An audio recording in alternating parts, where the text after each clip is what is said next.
or is it? Yes, thank you for asking me to clarify. Because I think everybody can read my mind. When I say synchronous, I mean it needs to be during the class time. So the test we're gonna do, the class will be it will close at 10:15 or 10:05 or whenever class is over. So you'll have, I'll let you know before next week. It will probably, like most of my tests, it will probably be around 50 questions or so. And then you'll have a minute per question. So it'll be between 50 and 60 questions, multiple choice, maybe a fill in the blank or two. And then you'll have about a minute per question, and then it will be during class. So, okay, guys.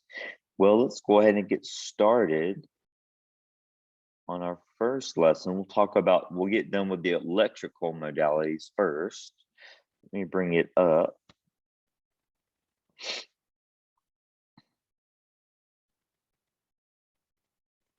Okay, so this is going to be called electrical modalities, high volt and electricity for wound healing, high volt and microcurrent.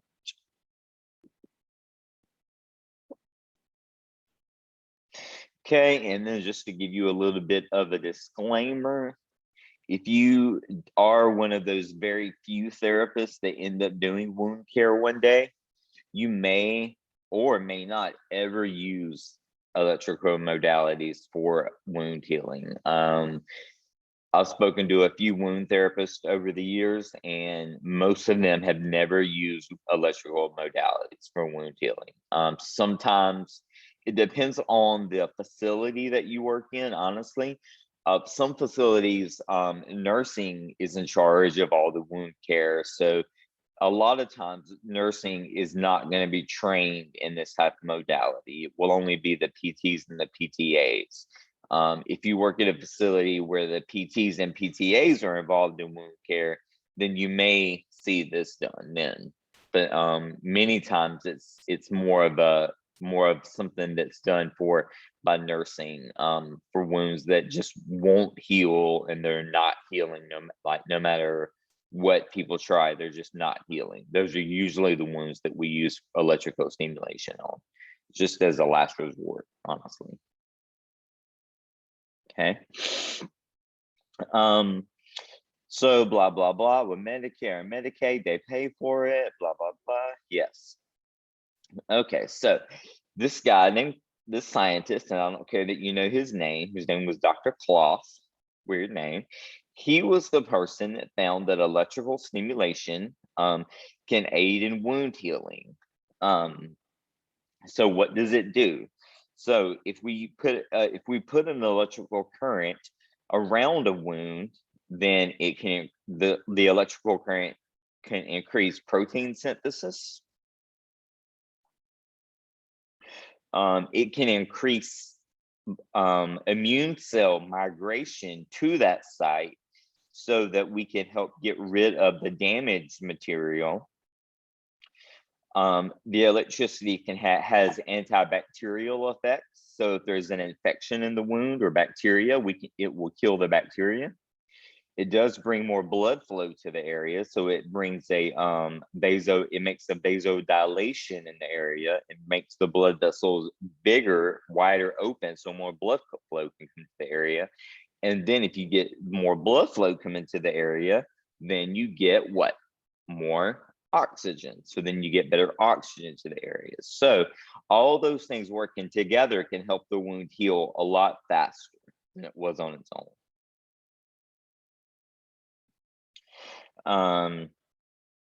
This is just a reference. This is just talking about different types of currents that were used in some studies.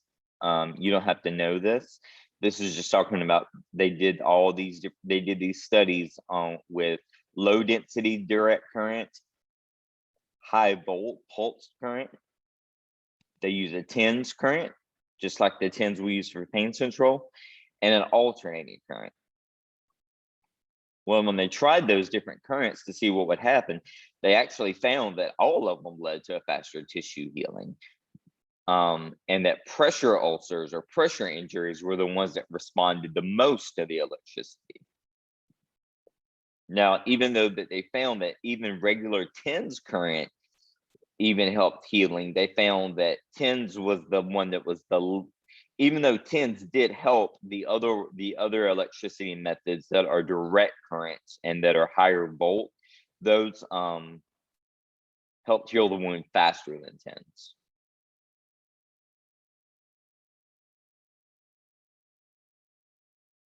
Okay, actually already said all this, just in different words. I'll let you look over it for a second.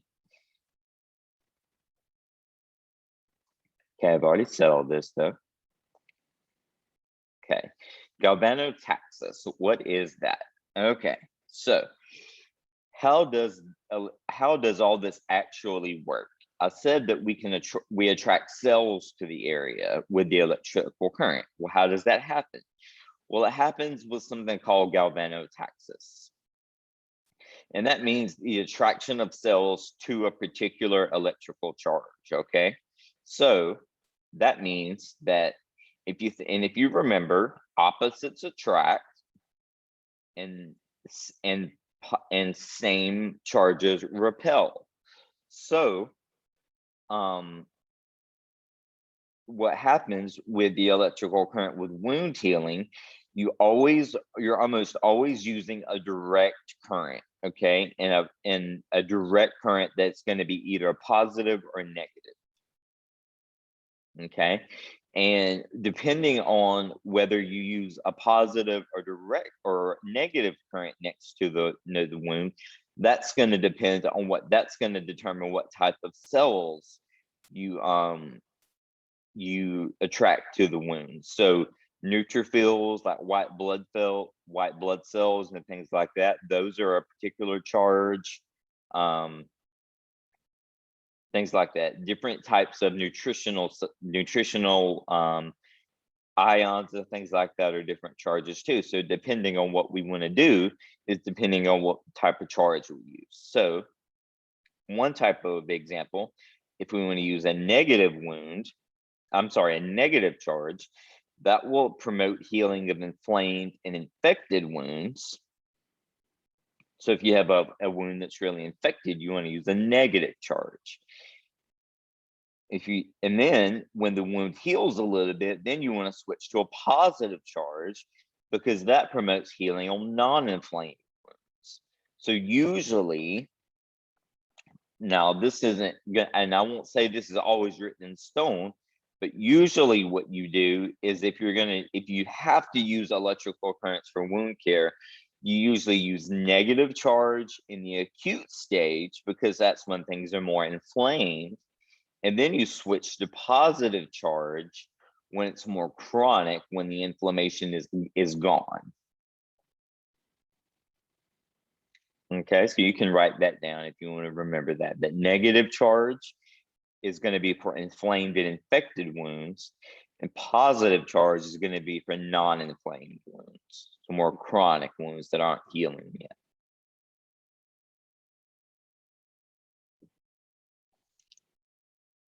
And that all is because of the charge that the bacteria is. That all has to do with the charge of the white blood cells and the neutrophils and the lymphocytes and the fibroblasts and all those. Now, obviously, we're not going to memorize the charges of all those different types of cells, like white blood cells and all those. You don't have to know that. There's no need for you to know all that. But you just need to know that about negative and positive, the differences, just generally.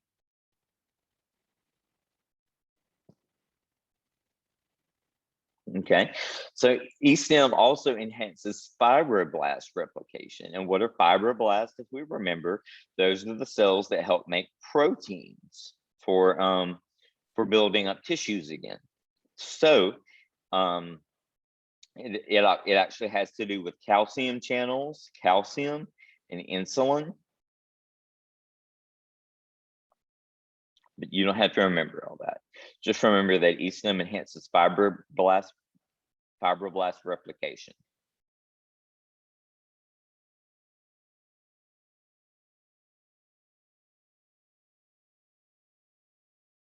Okay. Now, normally we have an electrical charge in the cell membranes, even at rest. Whenever we don't have electricity on us, we normally have a little bit of a charge in our cell membranes normally, only because we always have ions going in and out of our cells, so we always have a little bit of a charge going on. Well, when cells are injured and our cell membranes are injured, they tend to leak a lot of their ions out of the cell, the cytoplasm, and then they become positively charged.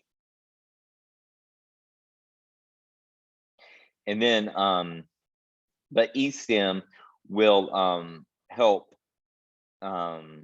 reverse that, because it will help the cells stay more negatively charged. It will help stop the leak of the ions out of the cell walls, so it won't become so positively charged.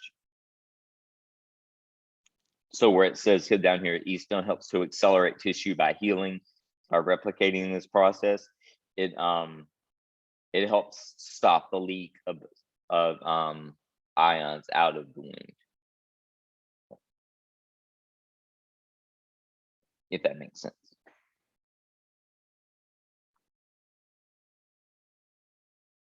Okay. All you really need to know from this slide is that E-stim is used to inhibit bacterial growth, which I already talked about. And we always use a monophasic direct current, which we've been talking about direct currents this whole lecture.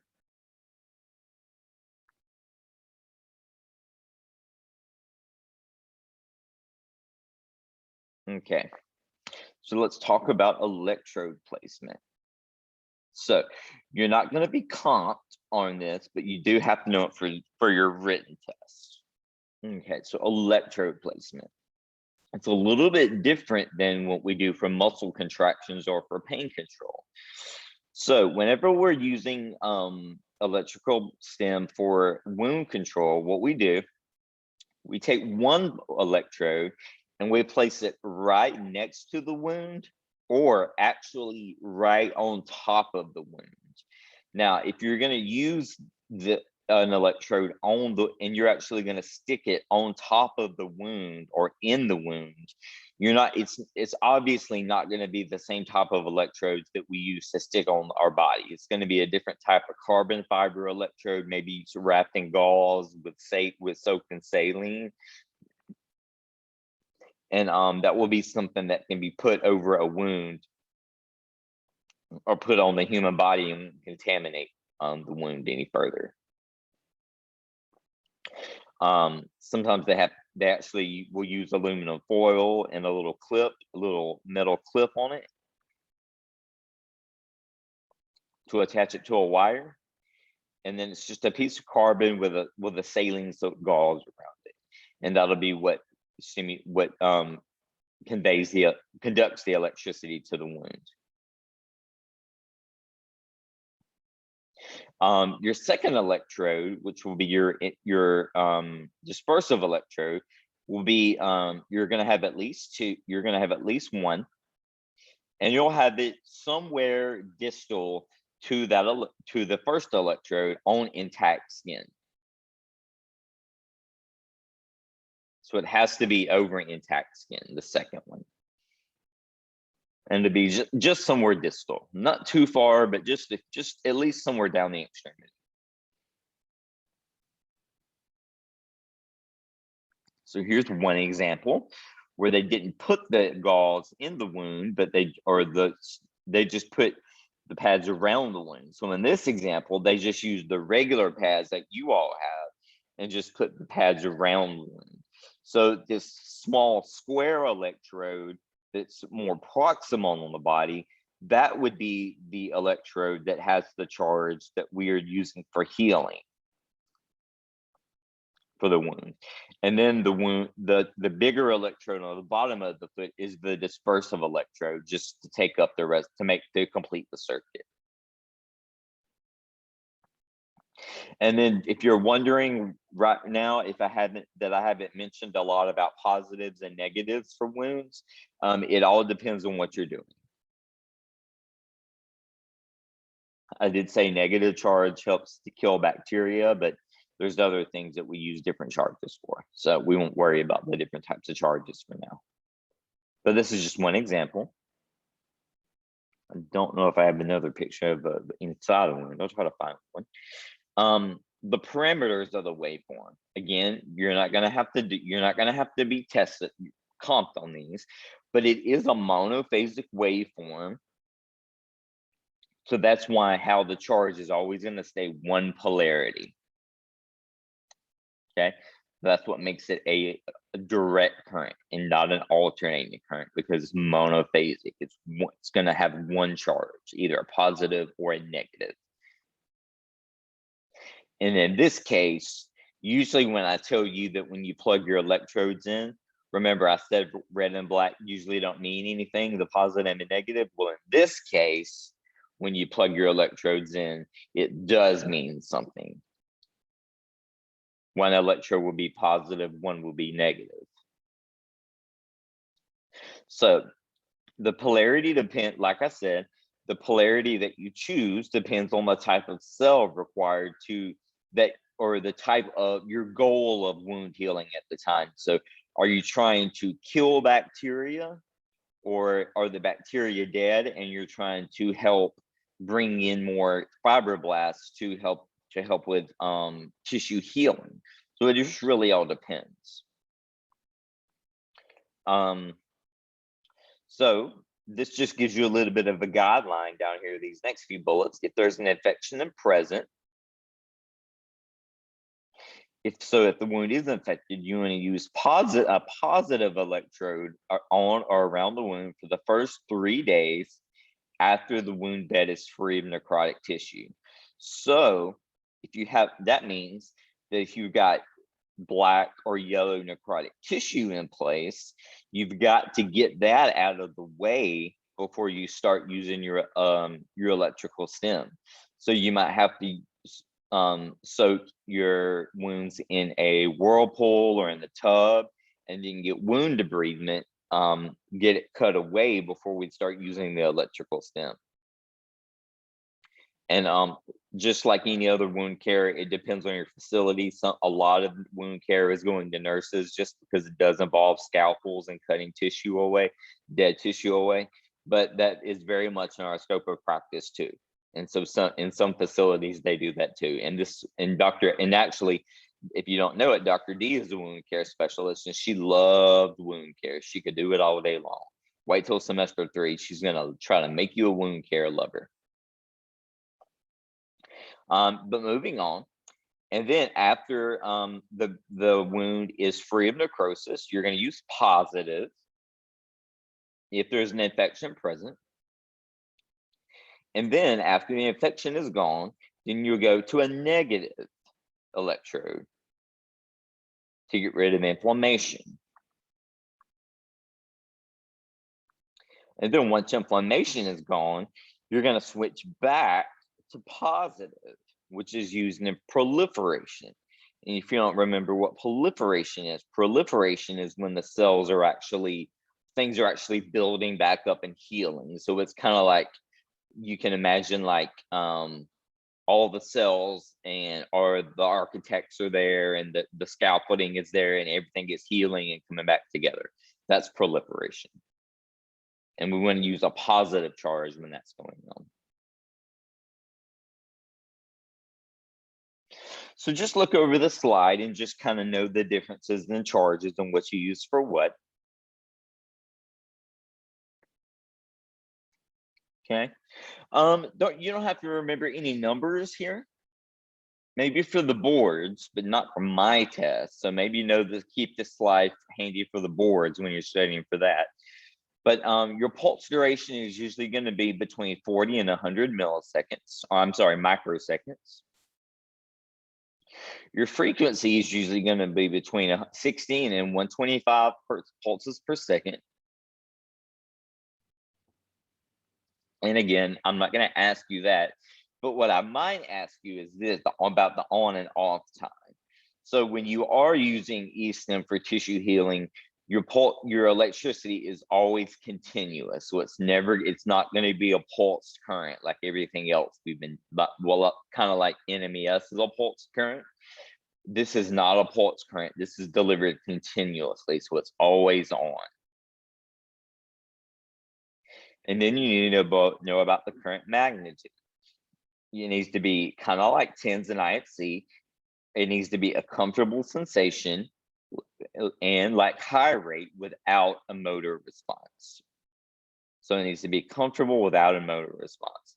And if you think about it, maybe you can remember that by thinking, if you had a wound, if you had a big wound on you that needed electrical current to heal, you don't want the muscles around that to be contracting because that would only hurt. So always try to remember, you don't want muscle contractions around a wound. If you do, you've gone up too high.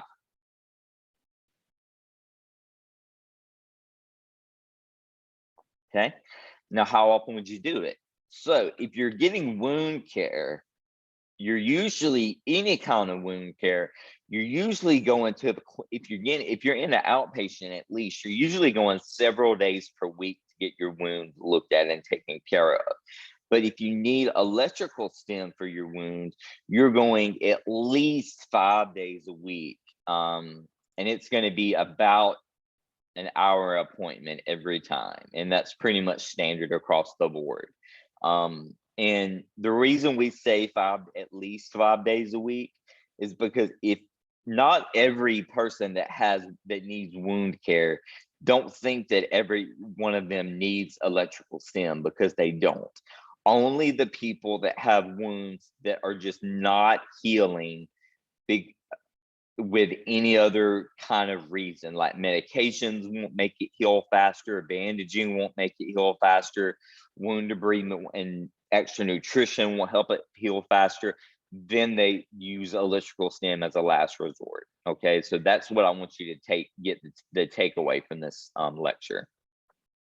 So if they do need electrical stim for their wound healing, then they're going to need it at least 5 days a week. And it's going to be for about 45 minutes to an hour every time. And that's going to probably include the electrical stim itself and the debridement of the tissue, of the dead tissue.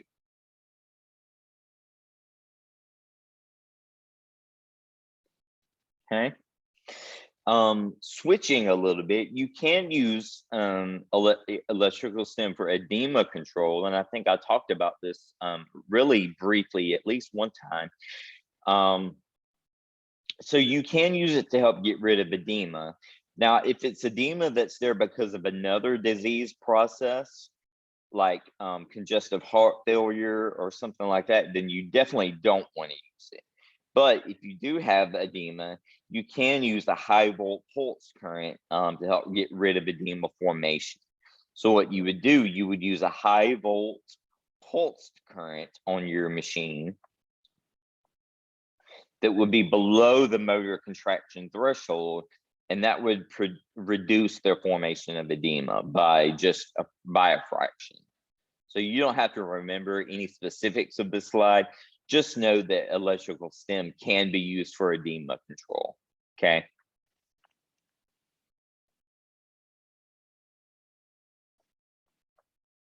And they do say that in edema control, they do suggest that a negative charge repels the serum proteins that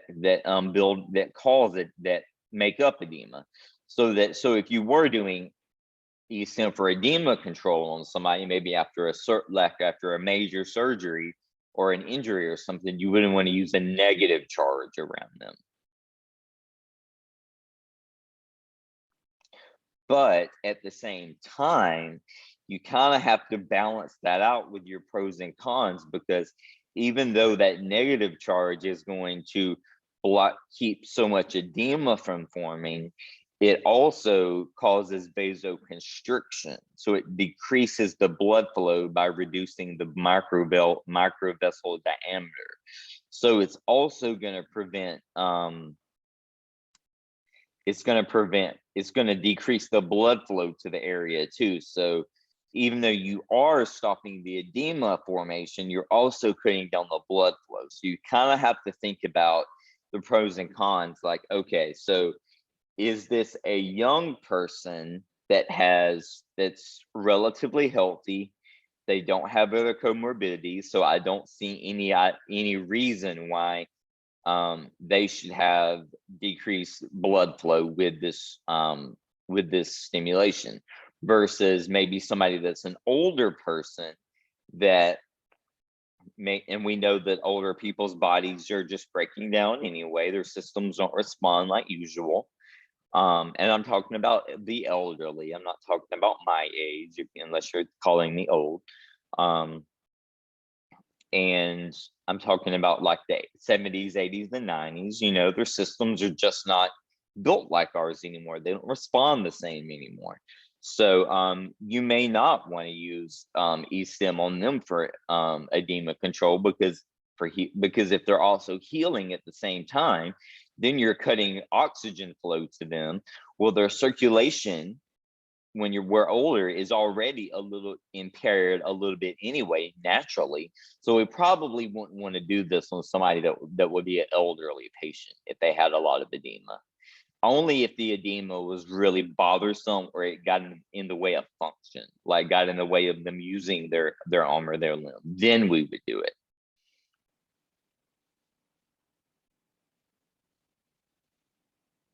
Okay.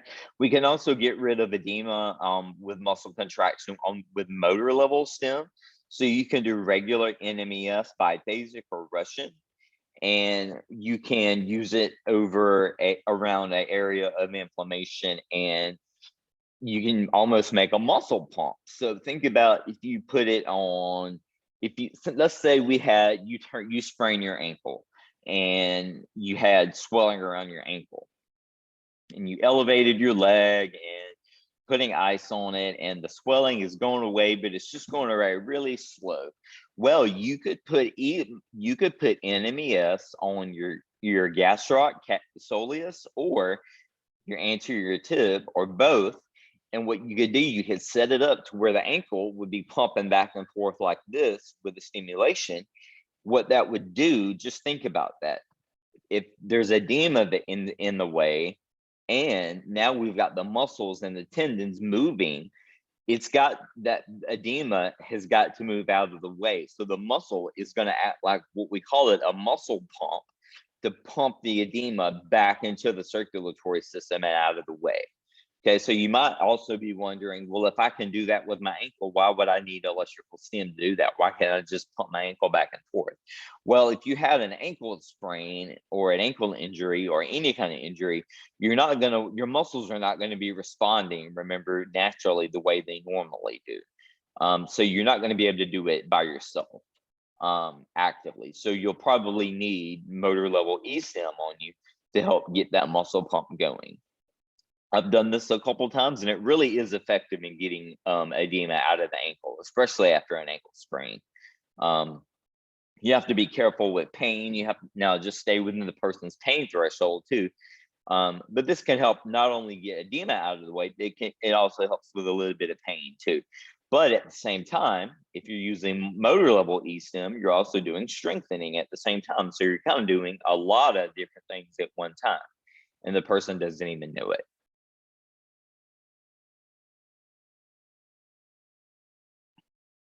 Okay, so parameters for edema control.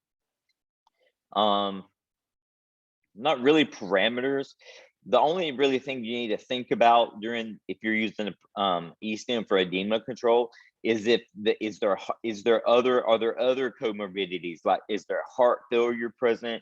Is there kidney or liver failure present? Because if there's one of those three present, you definitely do not want to try to put edema back into the systemic circulation.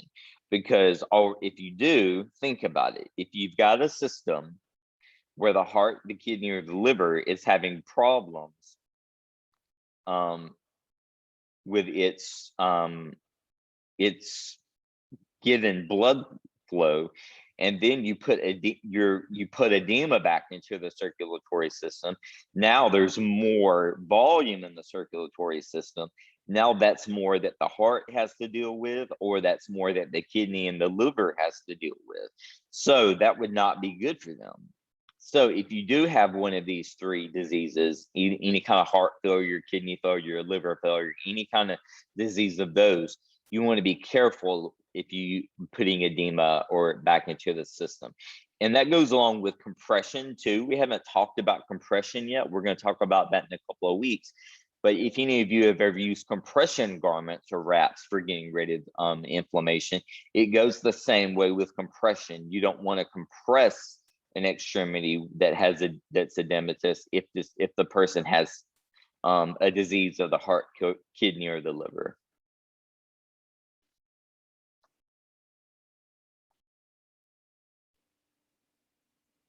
Okay, this is just talking about again about the electrode placement. So if if it was acute inflammation, we would put the negative electrode around the wound. And the positive dispersive electrode would be more proximal to that wound. And remember, I said for wound control, for wound healing, the dispersive electrode is distal to the wound electrode. Well, in this case, for for edema control, the dispersive positive electrode is more proximal to the electrode. So don't get mixed up in those two. So I might ask you those questions on tests. So don't get those two mixed up. So remember, if you're using E-stim for wound healing, then the dispersive electrode is going to be distal to the wound. If you're using it for edema control, the dispersive electrode is more proximal to the wound. And you can see that in this picture here. So in this picture, I know what they're doing in this picture only because I put this picture here. This is in this picture, they're pretending that there's some swelling down around the ankle. So they've got the negative electrode down at the ankle to make the ankle pump. And then they've got the dispersive positive electrode up more proximal on the same extremity. And you can see that they've got it up on the thigh. So they've got quite a large distance between these electrodes, but that's okay. Now that doesn't have to be in that exact setup, but it does need to be something like that if you were using it for the ankle.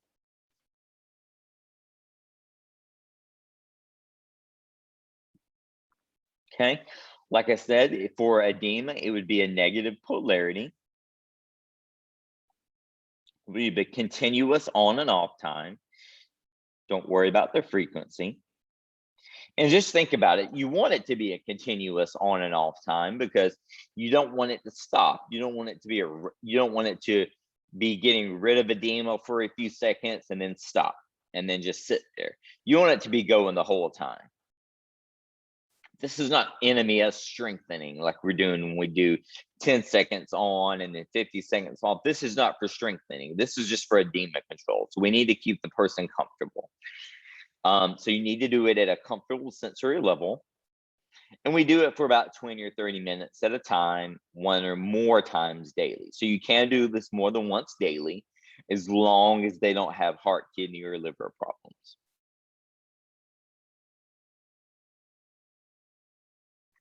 Okay. So if you wanted to get rid of edema with muscle contraction, or I'm sorry, with lack of motion. So if they didn't have any muscle motion, then you would put it it would still be negative, but you would put it around their veins. And you don't need to know this, so don't worry about this. Forget I even said that.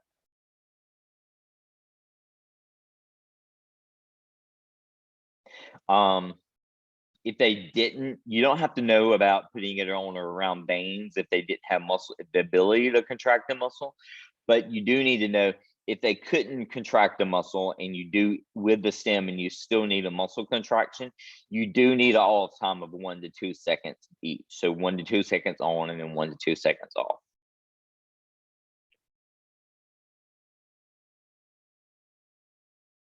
And you just want to produce small visible muscle contractions. And again, it would be the same 20 to 30 minutes, 1 or more times a day. Okay, so as far as what we talked about, the settings and parameters for wound control, for wound healing and edema control, I really just want you to know the main settings as far as, when you use, if you're going to do it for wound control, you do it for, it helps with it's bactericidal. It helps stimulate fibroblasts to make more collagen and proteins. And then for edema control, we can use it as a muscle pump to get rid of edema, or we can make the muscles contract ourselves and get rid of the edema. So those are really the 4 things I really want you to get out of this lesson.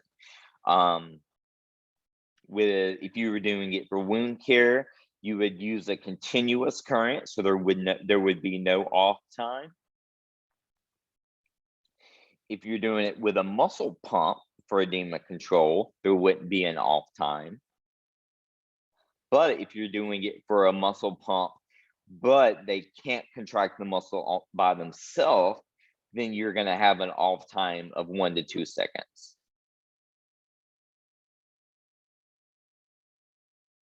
So those are really the only parameters you really need to know out of what I said today. Okay, we'll switch to microcurrent real quick. This microcurrent just goes along with wound healing. It's electrical current, but it's delivered in millionths of an ampere. So whenever y'all are going up on the electricity with your units, like going from 1 to 2, those are in milliamps. So this is what y'all are going up in is in milliamps, just what we're talking about here. Okay, so milliamps are used to relieve pain, increase healing, protein synthesis, stimulates regeneration of injured tissue, stimulates lymphatic flow, relieves trigger points. Could have said all this at the beginning of the lecture. Okay. The reason that microcurrent does help with wound healing so well is that it can help really ramp up the production of ATP. If y'all remember what ATP is, adenosine triphosphate.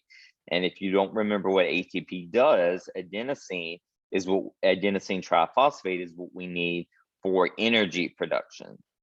So if you remember the Krebs cycle, any of that from undergrad, any of that's coming back to haunt you now. I remember I had to memorize and draw the whole Krebs cycle. A little scary. Well, ATP is going to come in and with oxygen and make energy, and that's going to help the cells start healing themselves.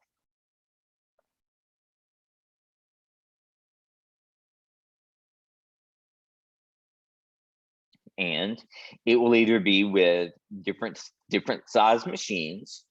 So when this says a 10 size, it doesn't mean that the microcurrent is using a tens machine. It's just saying it's a size stimulator that's about the same size, or to be a big machine, kind of like the machines, like the Solaris machines we have.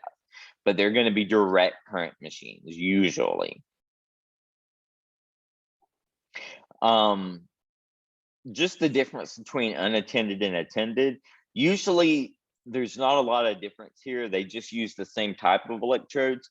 They do now where it says attended and it says handheld stimulation probes, they do have these methods of delivering the current where it's almost like a wand that you just touch to the skin and that delivers the electrical current. But I don't really know the point in that, because it requires a therapist to be sitting there holding it on the wound the whole time. I don't know what the difference between that is and just getting a pad that will stick into place the whole time without somebody holding it. I don't really get it, but maybe the attended probes came before the unintended sticky electrodes. So maybe that's the reason. Low frequencies are usually not felt by the patient, but sometimes the higher ones are. With the usually with the high intensity probes, those usually are a little bit more comfortable for patients. The waveforms are going to be unipolar or bipolar.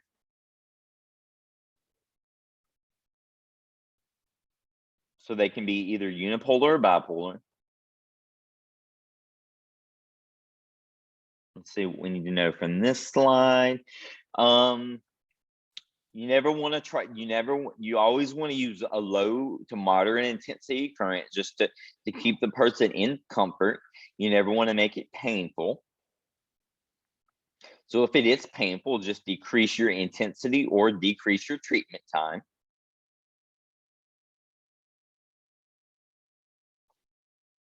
And that's with any type of stimulation. And then also with any type of stimulation, you always want to make sure you've always cleaned the area with an alcohol pad and your electrodes are still in good shape. And then that just reminds me of something. Some of y'all are already starting to find that your electrodes are getting a little bit less and less sticky. Remember, you can go to the sink and get a little drop of water on your finger and rub it on the electrode, and it will conduct a lot better. I promise, mixing electricity and water in this case with your electrodes is not dangerous, because we can use a sponge soaked with water with these machines too and do the same thing. So you can put a little bit of a drop of water on there.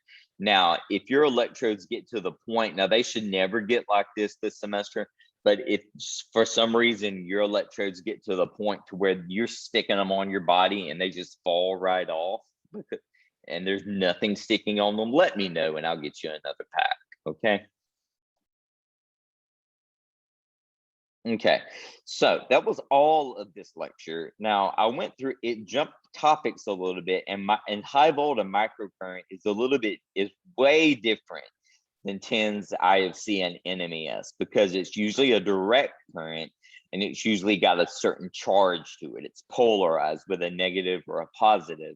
Whereas with TENS, IFC, and NMES, it's always a bipolar, biphasic current, and we don't have a charge in the tissue. This time we are going to try a charge in the tissue.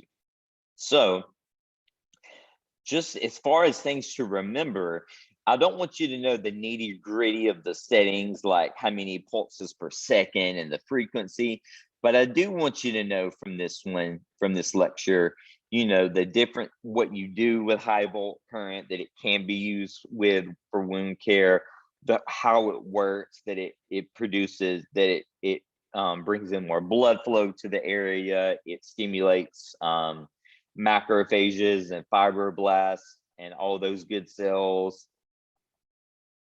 It's bactericidal. And then if you want to use it for edema, you can either use it for a muscle pump where you're making the muscles work. So I could put it around my ankle muscles and I could make my ankle pump up and down with the stem, either me working with the machine and that could get rid of edema in my ankle, or I could just let the machine pump my ankle back and forth by itself and that could get rid of edema. So those are the different ways we can use high volt currents.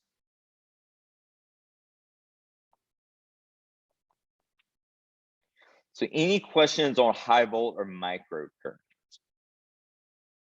This is your time to ask. And obviously, I kind of did go through a lot of big words fast. So if you want to have time to look at it, you can obviously go back through it on your own and then read the text. Because I will say, if you read the text after this, it will help a lot. I do like the text chapter on this particular topic. It is a little bit better stuff. It does explain it a little bit clearer than me, I think.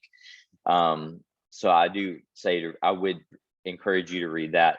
But definitely on Wednesday during lab, I can answer questions too. But just now that we're all together, are there any major questions about anything we went over today?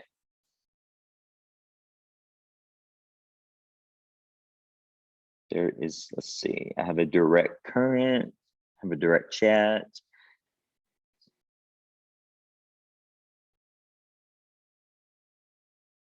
Yes.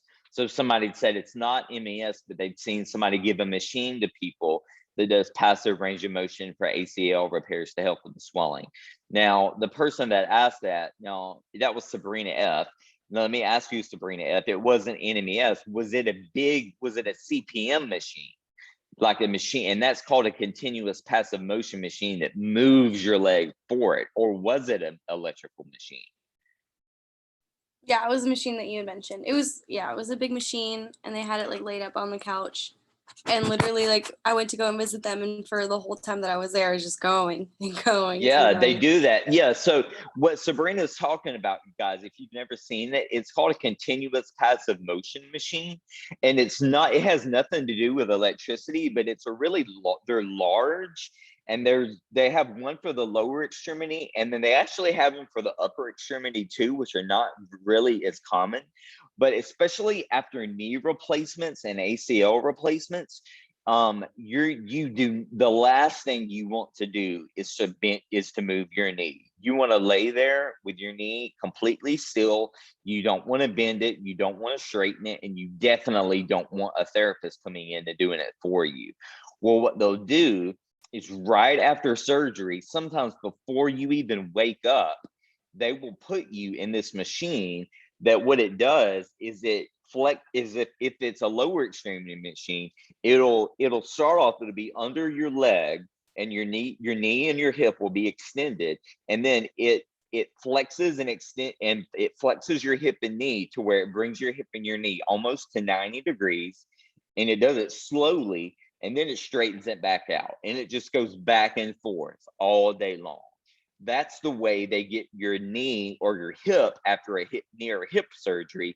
That's how they keep it from getting stiff and from keeping so much edema from settling around it. Okay, those are really simple machines, and they've been around a long time, but they really are effective.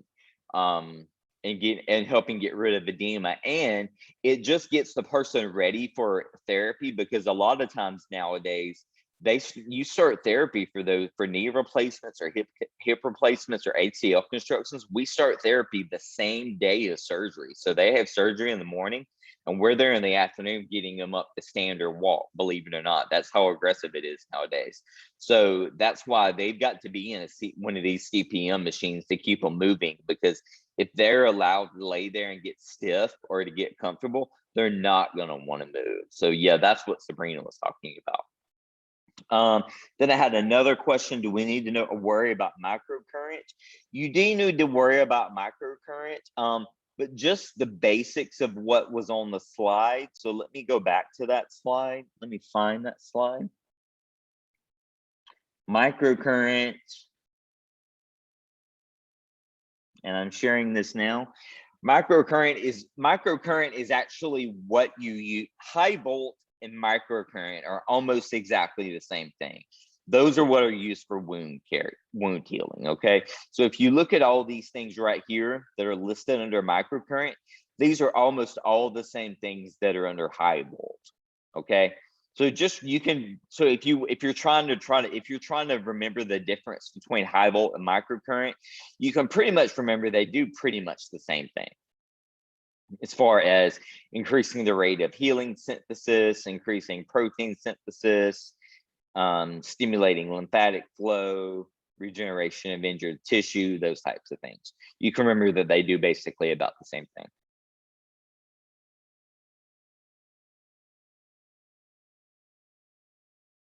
Okay, any other questions? Those are all the questions I have in the chat. Okay, let's take a 10-minute break. Let's all go to the bathroom and get a coffee refill, and then we'll come back and then we'll talk about soft tissue mobilization, which is a lot easier of a topic, and then we'll be out of here. So let's take a 10-minute break. So let's do this. It's 8:53. Let's come back at straight up at 9 o'clock. So 7 minutes. So 9 o'clock.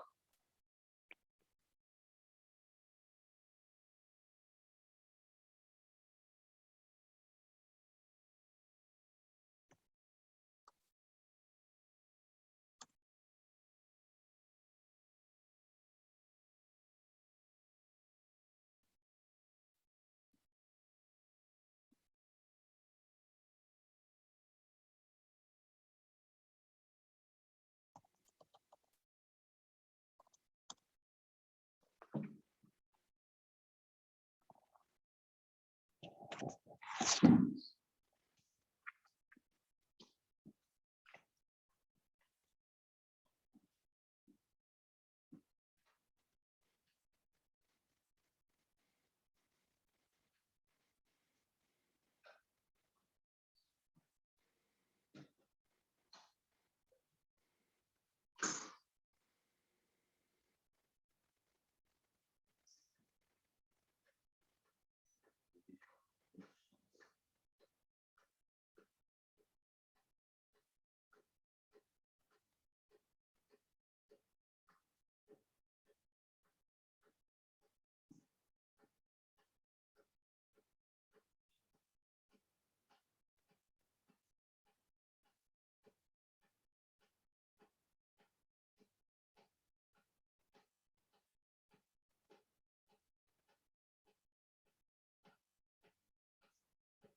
job on the challenge, period. You were much harder to beat than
Okay, I've got 9 o'clock. So let's bring everybody back. You're still there.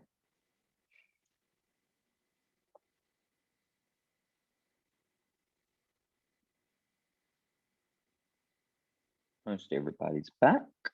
Okay.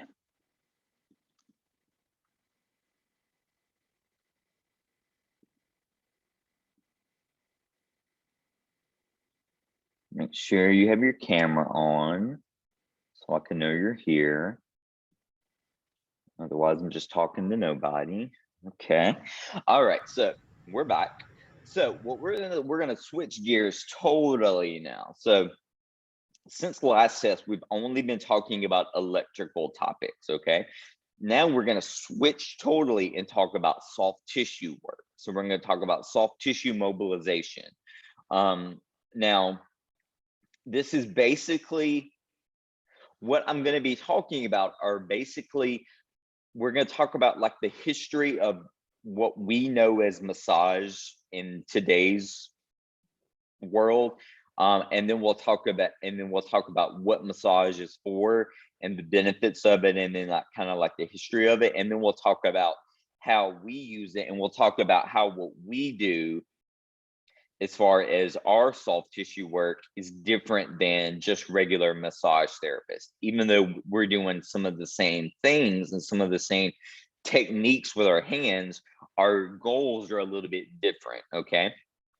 And I do have some YouTube videos to show of the different types of strokes. I always think it's a lot better to actually show somebody doing it instead of me trying to explain it.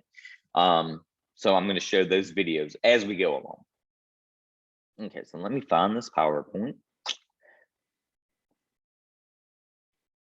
And you should have it. It's called Soft Tissue Mobilization.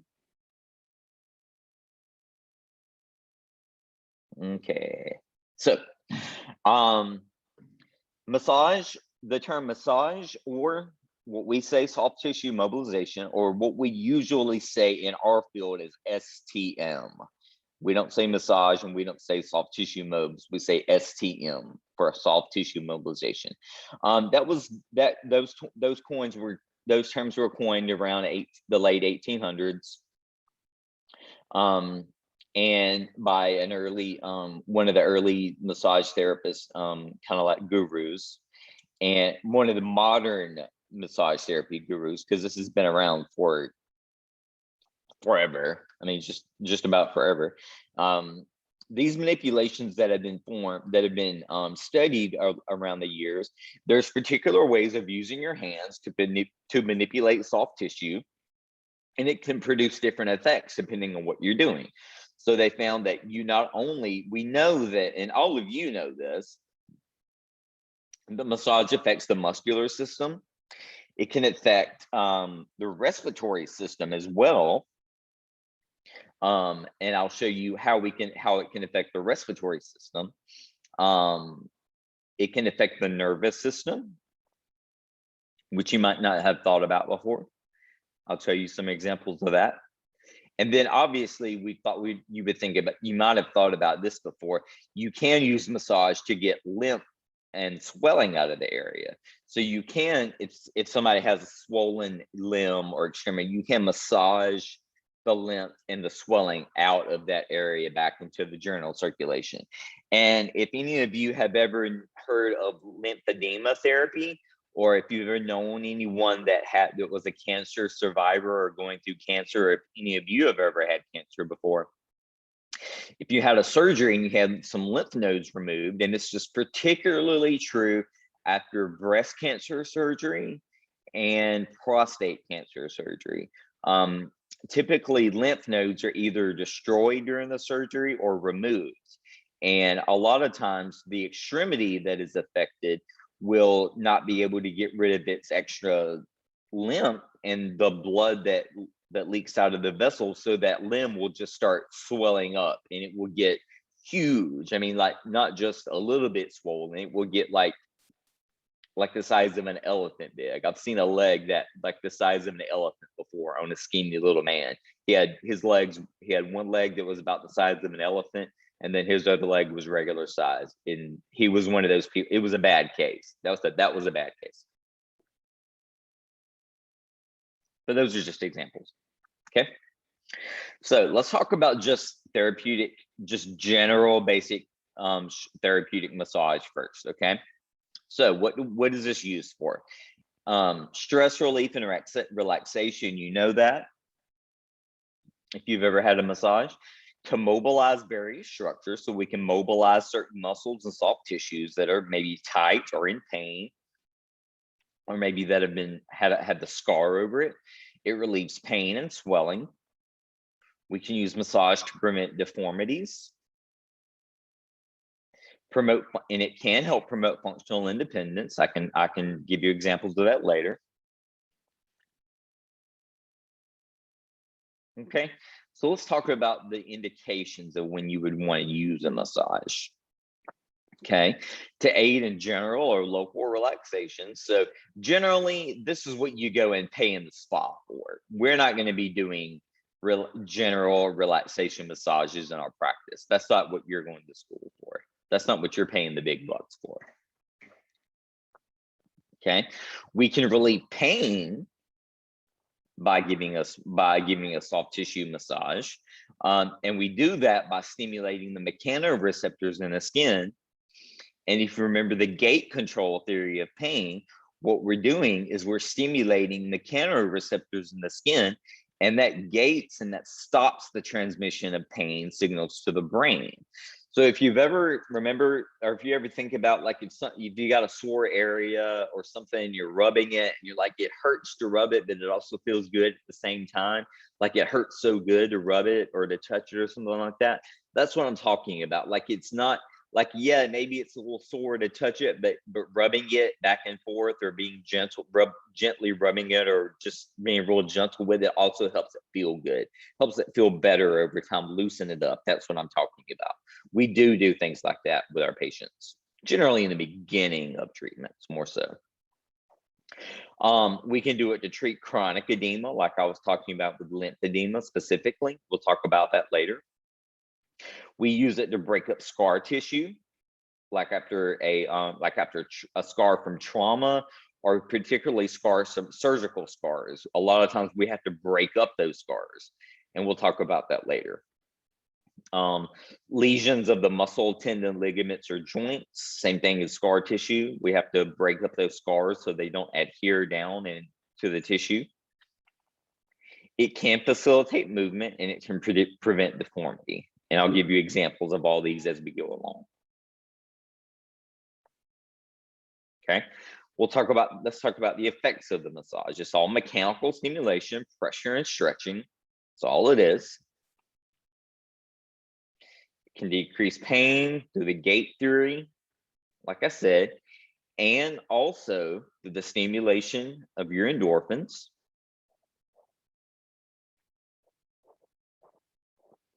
It decreases adhesions and scar tissue, like I said, we're going to talk about.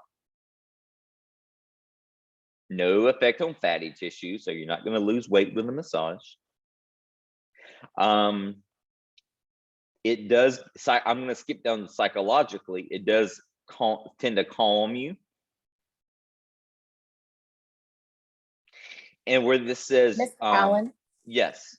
So by adhesion, you're talking about like internal adhesion. Yeah, I'm talking about external and internal scars. So if we're talking about in adhesions, was that Jackie saying that? I think. Yes, sir. So if you let's say you have a knee replacement, and what they're going to have to do when they're putting you back together and sewing you back up, they're going to have to sew up the different layers of tissue as they're putting you back together, where you're going to have different scars that are going to form not just on the outside of your skin, but you're going to have scars that are going to form on the inside too, where that incision was deep. Okay, so whenever after those scars have healed to where they're closed, and they take they take the staples out, or they take the sutures out or whatever. When they took those out, as long as it's closed and there's no opening on it anymore, there's no scab that's left open, or there's nothing oozing on it, then we can get to work on it. And that's going to be whether it's an internal scar or an external scar.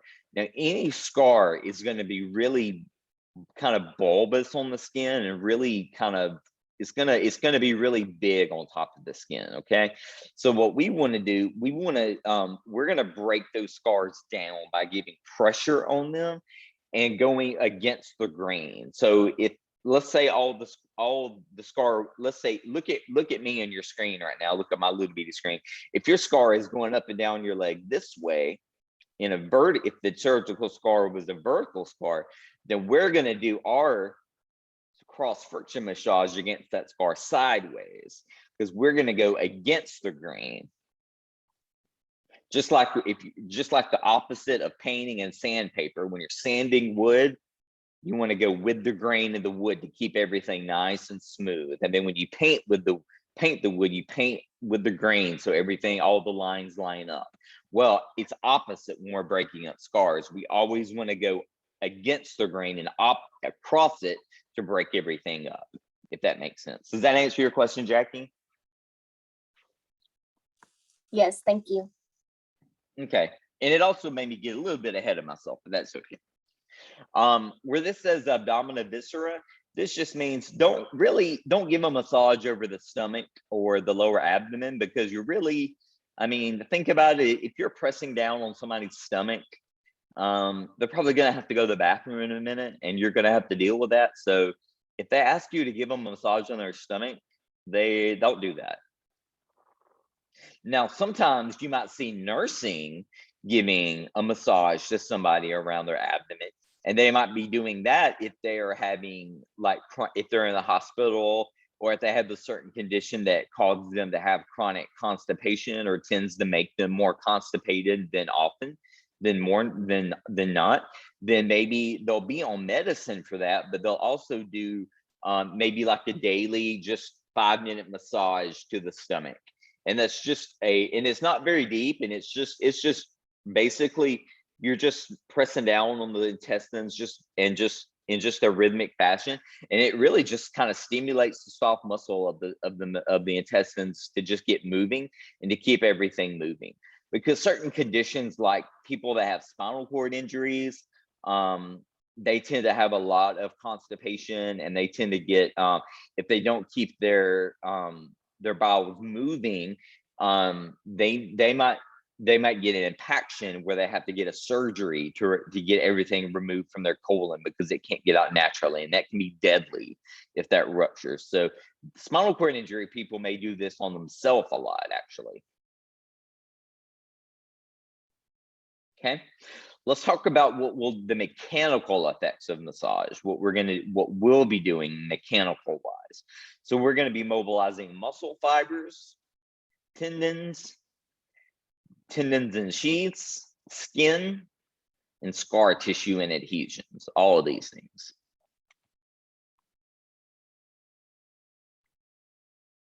Okay, the main things that we move, now we mobilize and move these things. These are the things that this list of things are things that we want to break up and keep from being tight. This is a list of things that we want to move. So when we do massage, we want to move the lymph out of the way to get it flowing again. We want to keep, if there's any pulling blood in the area, we want to get that blood out of that area again and flowing again. If there's lung secretions, we want to get those out. We want to get those out of the body completely. We want to help the person cough them out. If there's intestinal contents, we want to gently give a visceral massage to help the intestines move in a natural rhythm, so that they can move the contents out of the body and have a normal bowel movement. And a hematoma contents, if you have a large bruise, then we can break up that large bruise with cross friction massage. Okay, I've said all these things. I'm going to let you read them. I'm not going to read them word for word. Most of these things you already know. Pretty self-explanatory. Okay, contraindications for massages. Now, this is not word for word on your skill comp sheet. You know that you have to go by the skill comp sheet. And if you haven't looked at the skill comp sheet, I will tell you that soft tissue mobilization has the most number of contraindications than all the modalities we have this semester. So get to memorizing them now. So any kind of acute infection of the area, we don't want to do any kind of massage in that area. So if there's any kind of bone infection, if there's a joint infection, if there's dermatitis, if there's cellulitis, there's the inflammation of the muscle, a disease of the muscle, we don't want to do any kind of massage in that area. You can do it in another area of the body, but not anywhere around that area of the body, because you will very quickly spread those infections or that condition. Okay, more contraindications, skin diseases, if they have cancer in the area, if they have the area of severe hyperesthesia. What's hyperesthesia? Somebody. Is it pain? It is pain. Hyperesthesia is whenever you have sensation that is kind of ramped up and turned up, dialed up way too high. So normal sensations that normally don't cause pain in a normal case would cause pain in this case. So think about if if y'all remember, I talked about CRIPS, complex regional pain syndrome, that you can develop. We talked about that briefly in the beginning of this semester. That's a type of hyperesthesia. So like if you were to, like some people that develop this of an arm after a stroke, they'll be so sensitive, their skin will be so sensitive that just trying to get dressed in the morning and put on a pullover t-shirt or put their arm through a sleeve of a shirt, even if somebody is helping them, that can be so painful. It can feel like their arm is on fire as they're putting their arm through the sleeve, and it's very painful to them. So if they have an area of their body where that is going on, do not try to do soft tissue mobilization on them, because think about that. You are only going to be torturing them. That's going to be like murder to them. I mean, no, do not do that. You will be the most hated person ever that day. If they have a foreign body in the area, so like if there's a piece of shrapnel, if it was a war injury or an explosion, or if there's a bullet, or if there's something from some type of trauma, like a motor vehicle accident, if there's some kind of foreign body in the area, in the tissue, you don't want to do it. If they have any kind of blood vessel disease, you don't want to do it. And again, if they have chronic swelling around the feet, ankles, and lower extremities, you never want to do it, because that's usually indicative of congestive heart failure. Now, if it's just swelling of one ankle and the other side is fine, and then you know that that ankle is swollen because they had trauma, then that's okay. You can do, obviously it's because their ankle was hurt. But if you know that, if you look through their chart, or you know what their injury or sickness was, and they shouldn't have swelling around their feet, they didn't damage their ankles or their legs, and they do have swelling around bilateral ankles, then you should not do it, because that's pretty indicative of congestive heart failure.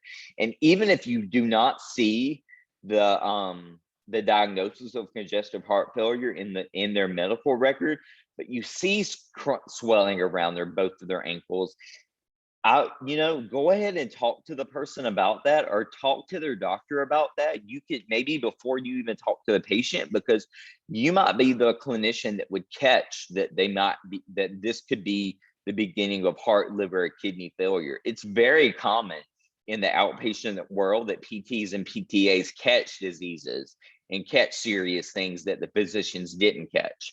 Because honestly, if you think about it, when you go in to see any kind of doctor, even if it's a specialist, you're in and out, and they don't ask you about every system of your body. They're asking you specifically about why you're there, what you're feeling, and what kind of pill they can give you.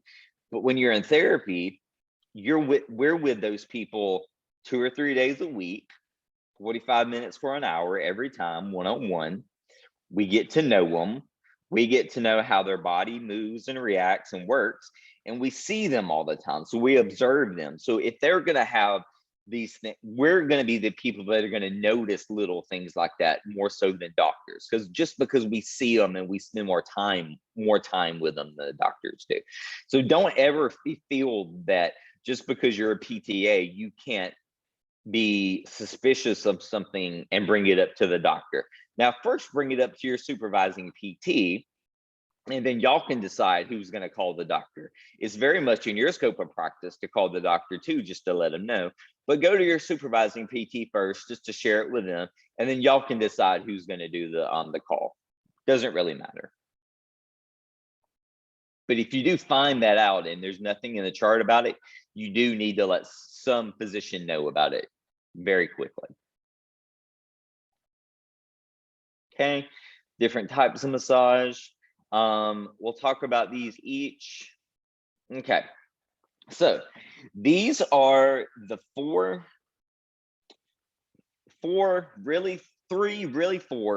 four types of strokes of basic soft tissue mobilization. And and all except friction, they're all French words. So we have, you always start off with effleurage. We're going to see a video. Then you go into petrissage. Then you go into friction, which is your scar breakup. Then you go into tapotement. Then you end again with effleurage. So it's one big cycle. So let's look at a slide and a YouTube video of every one of those, because I think you get a much better picture of what it is in a video. Now, I do have videos on these. There are now I know for sure if there are not videos of me demonstrating these on my YouTube page, on the PIMA main YouTube page that we have for the program, we have skill comps for soft tissue mobilization, and they go through every one of the different strokes. Okay. So the first stroke we talk about is effleurage. This is where you always begin and end the massage with this type of stroke. This is just a gliding over the skin. You're not really going too deep. Think of this as more like the introductory to the massage. It's just you're kind of like the massage, like you're getting your hands warmed up over the patient, and you're warming the patient's tissues up too. Okay. You're pushing a little bit deep, but not very deep. And you're kind of going in like a circular rhythmical motion. So let me stop sharing the PowerPoint and bring up the YouTube. Effleurage. Nope.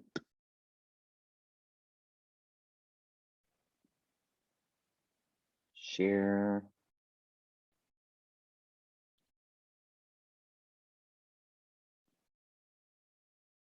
Hi, I'm Dawn Morse, the founder of Core Elements Training. In this short video, I'm going to demonstrate effleurage massage techniques to the back of the leg. Effleurage is a foundation massage technique which is used commonly in order to apply the massage medium to get the client used to the touch and to warm the muscles ready for heavier techniques that might follow. Okay, so the medium that I'm going to use today is lotion. However, you could use cream, you could use oil, or you could use wax as well. Okay, so I'm going to place the hand onto the client's leg so that the client knows that I'm here. Okay, I'm going to put about 2 to 2.5 pumps of lotion into my hand. Okay, and then I'm going to warm the lotion up prior to applying it to the client. I'm going to start off with full leg effleurage. Okay, so for the effleurage technique, I've got my hands pointing in the opposite direction. My body is in quite a nice lunge position. Okay, and then I'm going to press down gently. As I go over the back of the knee, I'm reducing pressure, and then I go over the hamstring muscle groups, I'm applying pressure again. Okay, so we've got pressure on over the gastrocnemius and soleus, reducing pressure over the back of the knee, and then pressure on again as we go over the hamstrings. Okay. So I'm separating the hands as I come down the leg. So the pressure is working in the direction of the lymphatic flow and also in the direction of the circulatory system as well. Okay, so pressure on, reducing that pressure as you go over the back of the knees, and then pressure on again over the hamstrings. So hands together on the way up. Okay, and then we move the hands round, lifting the tissue slightly as we come back down towards the foot. And we're trying to cover as much of the muscle tissue and the leg as possible. Okay, coming from here, so this is our foundation effleurage technique. We can also then follow this up with another effleurage technique, which is known as 1,000 hands, or it's sometimes known as long stroking. So in this instance, I've got one hand coming up and then the other hand follows underneath. Both hands are working in an upwards direction. So again, we're still going in the direction of lymphatic drainage and the blood circulation. Okay, so again, this one's slightly brisker than the first effleurage technique. And then we've just got one hand coming underneath the other hand. And again, we're working all the way up the limb. The fingers are together as we're applying the technique. Okay, and then once we've covered the whole of the area, then we could go back to that previous effleurage technique. So elbows in the opposite direction, pressure on as we go up, and pressure off. Okay, I think you understand now. So does that make sense about what effleurage is? Yeah. So, and one thing that I'm getting a question. I will answer that question later. That's a very good question. The person that sent me that question. Excellent question. And that's something that's probably an example that I will use later. So one thing to notice is that one thing she said, if you notice, she said she was using the leg, and this is one type of technique. She said to start with your hands in the opposite direction and then move up and separate. You can do that. Another thing you can do is you can put them together like this, almost like you were gonna dive. Like you were going to dive into a pool, and you could like move up to the back or the leg and then separate your arms and then come back down the side. So it would be like kind of like you're moving like this in a circular motion. So that will be different types of effleurage you're making. So that's really just to get you comfortable, like to warm up the person's tissues and to get them used to you touching them. Because you know, if you're laying down on a table and somebody's rubbing all over you, you know, that's all going to make us a little bit uncomfortable. So at least we need some kind of stroke or something to get us used to the person's touch. And effleurage usually does make people comfortable. Okay, so let's go to the next slide. Okay, I'll tell you what we'll do. Let's do the next 2 slides and then we'll watch the next 2 videos. Okay, so the next type of stroke is called petrissage.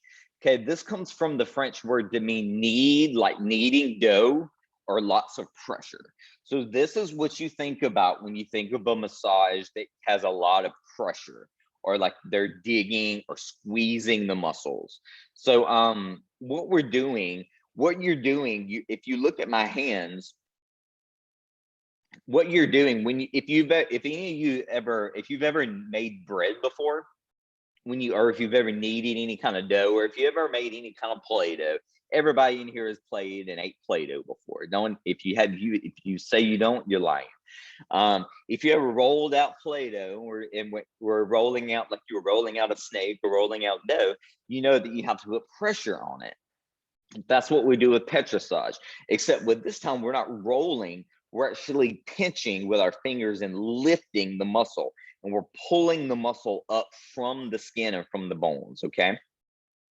So petrissage is usually a lot deeper, and it's usually a little bit more aggressive. So let me show you the video, and then we'll go to the next slide for the next, and then we'll watch the video. The last strike is called tapotement, okay?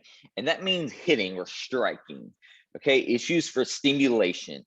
This is what you think of when the person is like using a karate chop on the person when they're doing when they're doing a massage. They kind of do their hands like this, or they kind of clap their hands back and forth like this.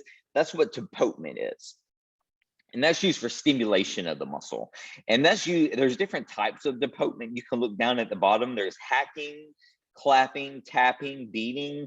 There's even one called quacking. There's all kinds of them. You only got to know how to do one or two of them for the comp. Okay, now let's go back and watch some videos. So we watched effleurage. Let's watch petrissage next.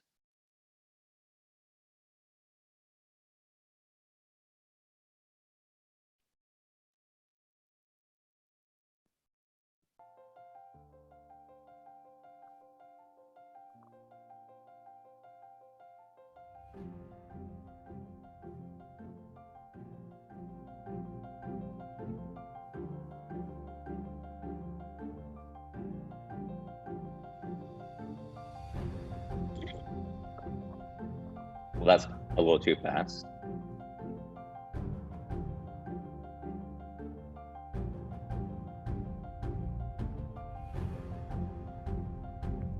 Okay, this is not the video I like.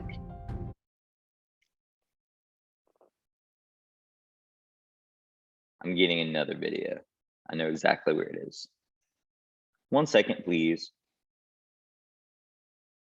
Petrissage. I think it's this one.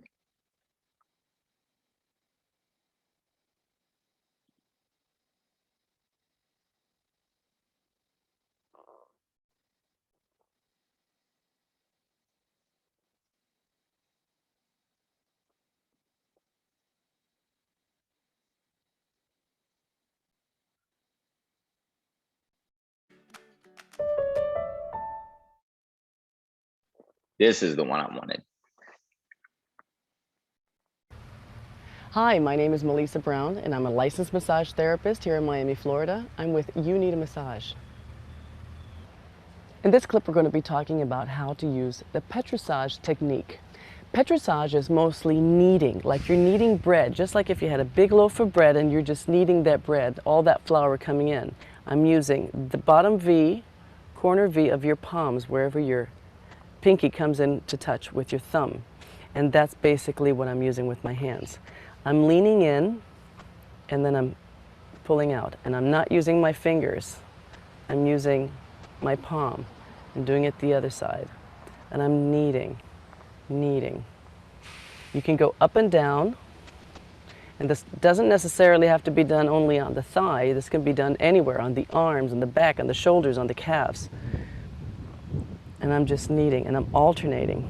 And I'm doing this with my body. My feet are what's pushing my left foot is what's pushing my left hand into the tissue. Now I'm not doing this with my shoulders, I'm not doing it with my waist. I am twisting a bit, but that's because my pressure is coming in from my foot. And the petrissage is kneading. And I don't need to overlap because I have plenty of space, plenty of things to do. Okay. So that was petrissage.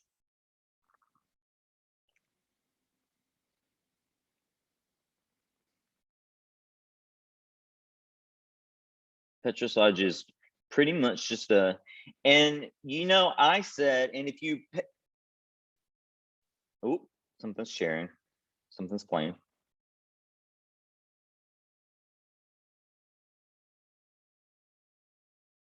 Sorry.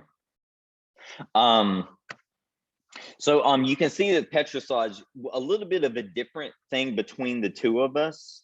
I was saying more like to like grab the tissue like this, like kind of like a pincher. She, the lady that we just saw, does it more with her finger straight, and she kind of grabs like with the make with this part of the hand. That is really hard for me, and that might be hard for you if you haven't tried it before. Try when we get in lab on Wednesday and we try to practice this, or practice this on your family members. This is something easy you can practice on somebody before you come to lab on Wednesday.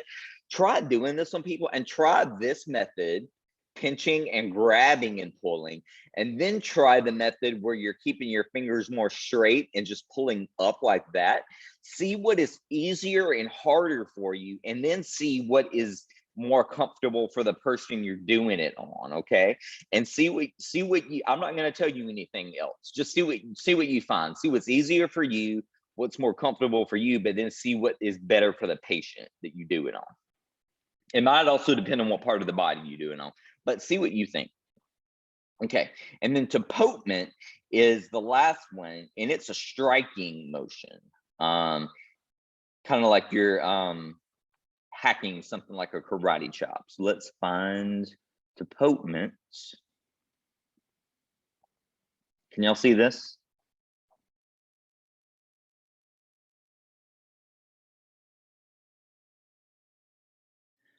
Topotement is the repetitive staccato striking movement of the hands, moving simultaneously or alternately in an evenly rhythmic beat. It is characterized by brisk blows done in rapid succession.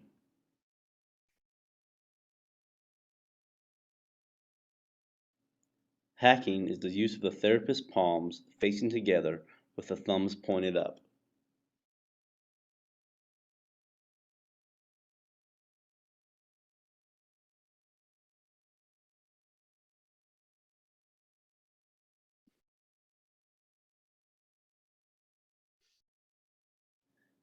Beating is the use of the ulnar aspect of loosely closed fists.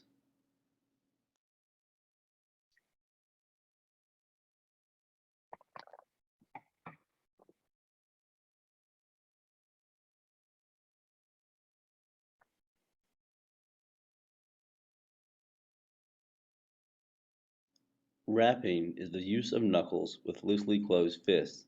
It is similar to knocking on a door.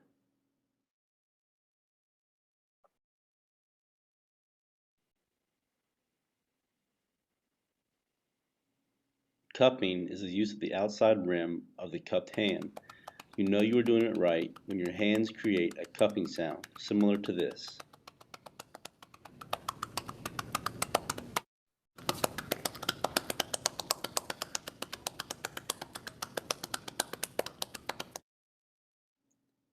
Slapping is the use of the relaxed palmar surface of the fingers and hand. You know you are doing this right when your hands create a slapping sound, similar to this.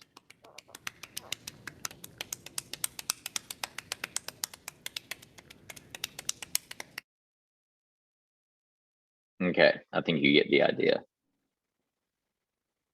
They're all all the topotements are basically the same. So topotements are all basically the same.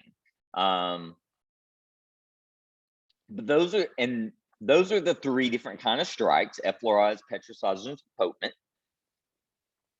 And then like I said, and we're not always going to have to do friction.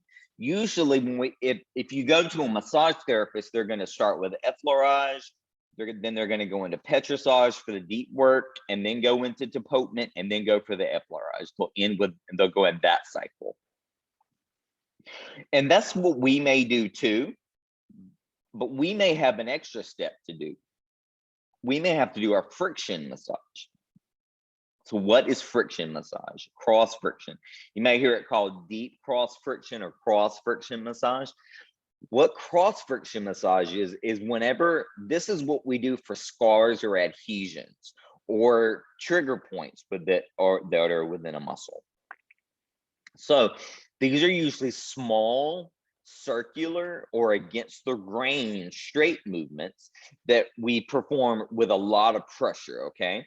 And we either do it with like the heel of our hands, like pressing down like that. We can put like if you've ever seen somebody put their elbow down to somebody's shoulder and then like, or their back, and rub their elbow down into them and like put a lot of pressure.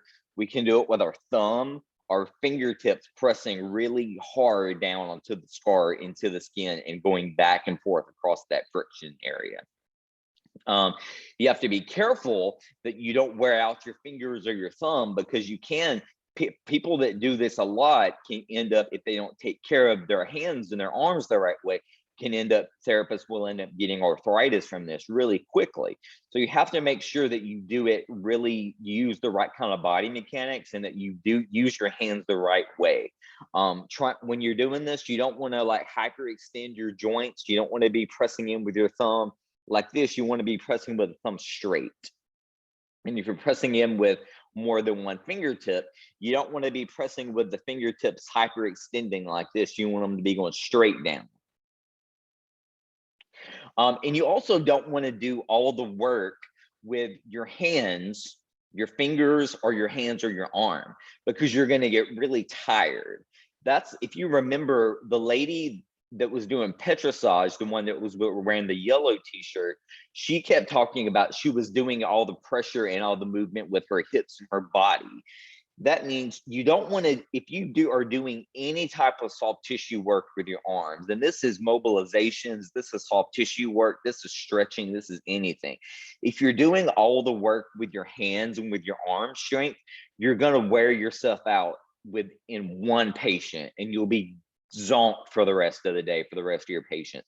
If you learn to move yourself using your legs and with your body weight, that just helps you save energy and makes you save all of the mechanics of your arms. Now, that's just something that I have to show you how to do in lab. I can't just, I can't put that into, there's no way I can put that into words of how to use your body mechanics during massage. You'll just have to watch the videos of the people doing it, but I'll show you that on Wednesday, how you can use your hips and your feet to guide the stroke and to save energy of your fingers. It does make a big difference. But back to adhesions, whenever we have adhesions and scar tissue, we're not moving the fingers on the skin. We're moving the fingers on the skin, but we're actually wanting to mobilize the tissue beneath the skin. Because what happens when a scar forms, what we see, we only see the outside portion that looks like the incision or what the trauma of the cut that happened. But down under that scar, that scar, it goes down much deeper, and it goes down to many layers. If that scar gets hardened like that and it will happen in no time, even in just a couple months, then that person will lose a lot of their natural range of motion, and they may never get it back. And that lack of range of motion may keep them from, it might make them walk differently. It might keep them from going back to their sport the way they used to. It might keep them from playing. It might keep them from doing things that they used to do normally. So it might change things. We can't let these scars get adhered down. So we've got to get those out. And where this says reduce fibrocystic nodules, those of you that maybe work out a lot and that go to the gym a lot, if you ever notice that sometimes you get knots in your muscles, or if those of us that if you are like me and you sit at the desk and computer a lot and you're studying a lot, you probably keep all your stress and all your soreness in your upper traps. That's a word. If I'm stressed out and I've got deadlines coming up, or I'm typing a lot, I keep all my stress in my upper traps, and they get sore, and I get little knots in those. Well, those knots are called trigger points. Well, we can actually do cross friction massage to trigger points to help release that soreness and that stress. If you've ever heard of people getting dry needling to get rid of trigger points, that's doing the same thing. They're just getting rid of the trigger points by having a needle stuck through the trigger point and twist it around. But you can do the same thing with cross friction massage without a needle. And honestly, you would probably want to try cross friction massage first, because that's much less invasive than actually sticking a needle in. Now, honestly, dry needling is so common nowadays, and it isn't really that invasive. I mean, the needle is so thin that you barely feel it. It's not really that invasive, but you should try doing surface friction massage first before you should try dry needling. And let's see if we've got a video here. And that video is not working. Bad link. It worked last year. Okay, sorry. Go back to my PowerPoint. Okay. So anyway, how do you get ready for a soft tissue massage? If you're just doing this for relaxation or for a big full body soft tissue, you're gonna have to drape them. So you can't do a massage or any kind of soft tissue work over skin. Over clothing. We've got to have all the clothing removed. So if you're going to be on their back, they've got to have their shirt off, they've got to have their sports bra off, and they've got to be in a gown. And then you've got to use a towel to drape their lower body. If we're doing this on the leg, then we need to ask them if they want it. We're going to have to be using a towel to drape their upper thigh, because we've got to get on the upper thigh. So we'll have to drape their upper thigh and their buttocks. If you have them and you're on the shoulder, if you have them sitting or laying down and you're on the shoulder, you might have to keep them in a gown, or you might have to drape them a certain way. Just always have to drape. Just make sure you drape them for modesty, especially if we're in the lab and there's other people around. Now, you're always going to ask the person if they're always feeling comfortable, and especially if you are working one-on-one with your patient, if you're going to do this and you've got to have them take any type of clothing off, you need to ask them, especially always the first time you're going to do this, tell them what to expect and what you're going to be doing, but tell them, okay, we've got to go into this private treatment room because you're going to be partially undressed. Would you like me to have a third person in the room with us for you to be more comfortable? Now, that third person could be somebody that's with them, like their caregiver or their spouse or a family member or a friend or whoever they brought with them. If they want them to come, that's fine.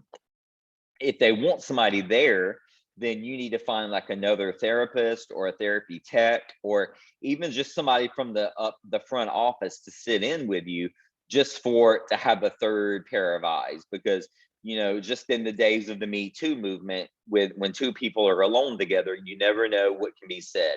And it doesn't matter if it's opposite sex patient and therapist or same sex patient and therapist, you need to have a third person in the room. Just to cover yourself. Now, after you do that the first time, you know what the person feels comfortable with. Then after that, if after the first time they say, oh, I don't need anybody in the room, I trust you, and then they are comfortable with you, then you probably don't have to ask that every time. But if they do want somebody in the room every time, then you need to honor that. But especially always the first time you do this, and even if it's somebody that you've been seeing a while, that you've gotten to know each other pretty well and you have good rapport, and you don't think they're your age, and you have all this, you think they're a lot like you, and you don't think it's gonna bother them, still ask them if they need somebody with you, because you never know. So just always make sure you give yourself that way to protect yourself.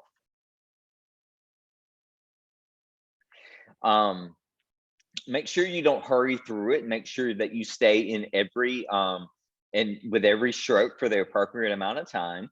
Now, you might not have to stay with effleurize very long, but if out of the effleurize, let me just quiz y'all real quick, a pop quiz. Somebody answer this. Out of those out of effleurage, petrissage, and tapotement, which of those, if those were the only 3 strokes we were doing, let's say we're not going to do cross friction, we're just going to do effleurage, petrissage, and tapotement, which of those 3 do you think we would probably stay the longest on, and why? Petrissage, And why do you say petrissage? because it's your deeper, longer strokes. So you're getting to those deeper muscles. Exactly. So petrissage is the one that's the deepest stroke, and it's the one where you're lifting the muscles up in the tissues from the body. So we need to spend more time on that stroke.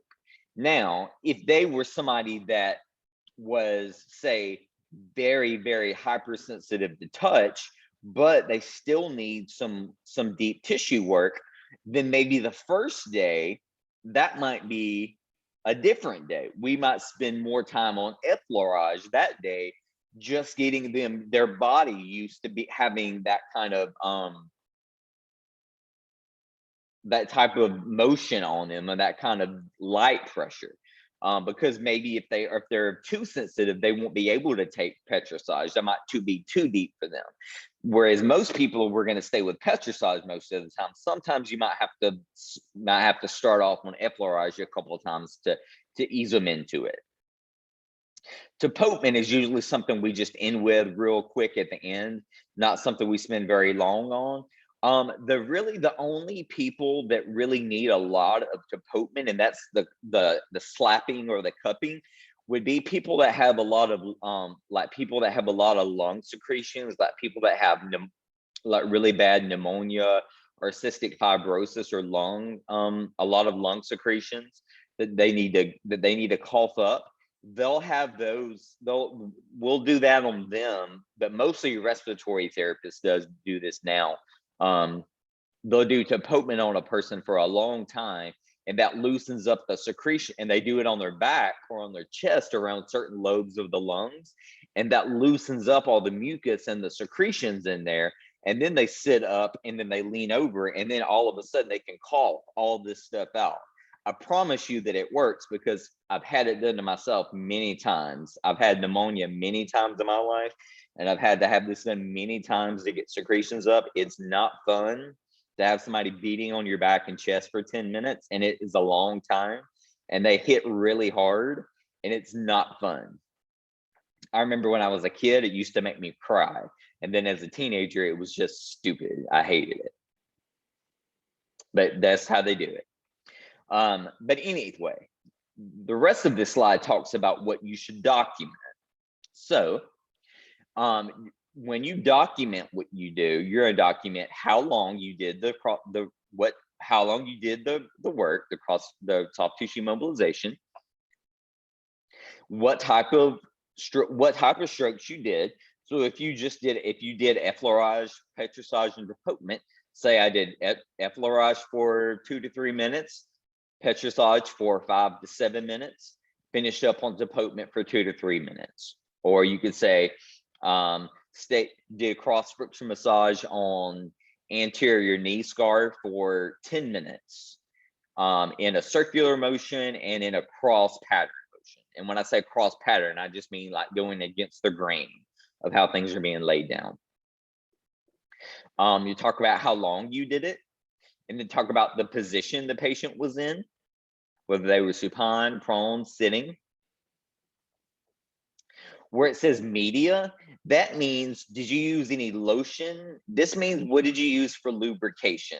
So did you use lotion or oil? We're usually we have oil and cream, like cocoa butter cream in the lab. We don't have any oil, but you can use massage oil. But most people, I think, would prefer lotion, just because it soaks into your skin and then it doesn't stay there. If you use oil on your skin, it's gonna leave oily residue in your skin. It's gonna get into your clothes.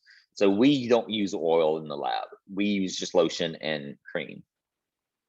And the frequency, how often you would do it a week. Do you do it 1 day a week, or do you have them come in 2 days a week for cross friction massage? How often are you doing it? You should never be doing a general massage for relaxation more than once or twice. Maybe you can get away with that once or twice in our profession, but that's not what we do. We should never be doing massages for just relaxation and to make people feel good. Now, if it's after like an accident or an injury and it's to get them used to soft tissue work and cross-fracture massage, then yes, that's one thing. But if it's just they come in, they say, I'm sore today, can you give me a massage? No, sorry, buddy, that's not what I do. You can go to Massage NT and get that. I went to school for something better than that. And you can, and I will give you permission to say that. And I always tell my friends when I meet new people and they say, and they found out I'm a physical therapist, and this will happen to you. When people find out you're a PTA, they're going to say to you, oh, I bet you can give good massages. That I hate that. That's the worst thing I hate. And I'm quick to tell people I did not go to massage therapy school.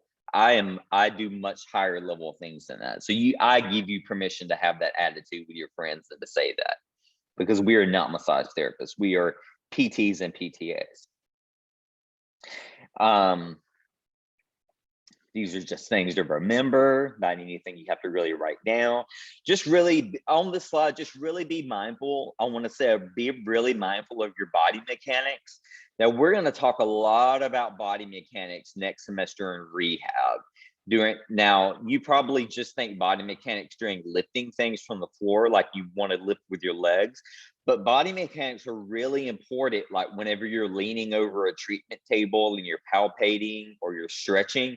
Even when y'all are palpating in the lab right now, I see some of y'all, I look up from my office and I see some of you leaning over those mats, and it just kills me the way your body mechanics are. And I know it's because we just haven't taught you the proper way yet, how to palpate and do things with a proper body mechanics. But once we do teach you to do things, you'll see how important it is to use the right body mechanics, because if you don't, it really does help you save a lot of energy throughout the day. If you don't use the right body mechanics, you wear yourself out quick, and then your body won't last very long. Like you won't be able to do things. You won't be able to work in this field for very long if you don't use the body mechanics. A lot of people that go into management and administration after treating a few years, it's because their body's burnt down and they can't transfer or lift anymore. So, unfortunately. So, if you don't want to be one of those people, use right body mechanics. I hope I don't have to say this. There should never be any aimless wandering of the hands on anybody's body. I mean, you would think I don't have to tell anybody this in this class at this point in our age, but I do have to say it. I mean, don't just, only touch what you're supposed to be working on. Don't go anywhere else. And if that ever happens to anybody in this class, be quick to let me know, because I will do something about it. And if you don't feel comfortable coming to me, you can say something to Dr. D or Miss King or Dr. K. And if you want to just report something anonymously, you can do that. Or if you don't want to get somebody in trouble, you can let us know somebody did something so we can address the class. Let us know, because believe me or not, things have come up before. Nothing was ever done on purpose. Things that were done on accident when people were doing things and learning, but things that made people uncomfortable. They were minor things. It's only happened once or twice in my whole time being here. Probably won't happen in this cohort, but if something happens, just let me know. I'll address it, and it's not going to be a big of a deal. And I promise you, it's not going to be something that somebody's doing on purpose. It's always an accidental thing, even if it's something that happens. One thing to know about with edema massage. Now I'm going to say this, and then I'm going to say the opposite rule and make myself sound like I don't know what I'm talking about, but it is different. So if you were doing massage for edema control, okay, you begin distally. So like if I had edema at my ankle, I would start at my toes and then move to the foot and then move to the ankle and then move to the leg. So I would start where the edema is more big, And then I would want to be squeezing it out, like I'd be squeezing something, like there's something in it, like toothpaste is in the end of the tube, and then the front part of it is empty, and I want to squeeze all that toothpaste, all that edema out to the opening. Okay, that's what you usually want to do when you have edema that you want to get out of the way. But now I'm going to say the opposite. If you have what we call true lymphedema, which comes with lymph node removal after a surgery, then you always start proximal to get that fluid out of the way. Then you move the distal fluid out of the way, and then you move that new proximal fluid out of the way. It doesn't make sense now, but when you start talking about lymphedema and pathology, and whenever you get to lymphedema in my class later on in 5th semester, that will make more sense. For now, in this semester, for all intents and purposes, I just want you to remember that for edema massage, you begin distally of the extremity, and then you move in a proximal direction, always squeezing the fluid in a proximal direction. So for now, that's what we're going to think. Okay. Generally, this is just general rules for massage. The patient is usually in a reclining position or a supine or prone position. They always need to be completely relaxed.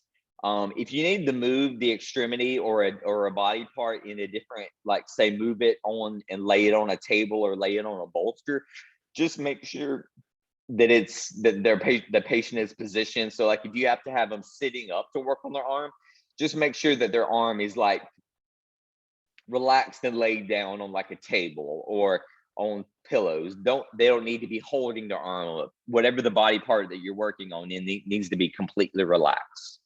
The whole treatment area needs to be exposed. So there needs to be no clothing on the area. So whatever the part you're working on needs to be complete. We need to see skin. Now, if you're working on the shoulder and you don't need to go up past the deltoid, you'd probably be okay just with keeping a tank top on, just working about like that. But if you got to get anywhere around like the infraspinatus and the supraspinatus and the traps and the levator and then get around the pecs and things like that, you need to go ahead and have them remove that shirt.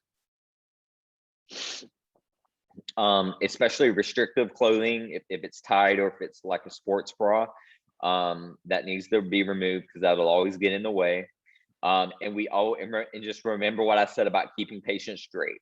And if it's somebody that, and even if it's somebody that says, "Oh, I don't care, I'll take my shirt," and like a lot of guys are, if you're in a private room, they're not gonna mind being draped if they just have to take their shirt off. That's just kind of the nature of how we are.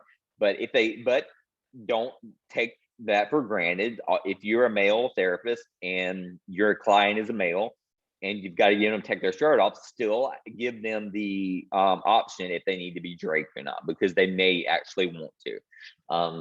Don't take that for granted that they won't care.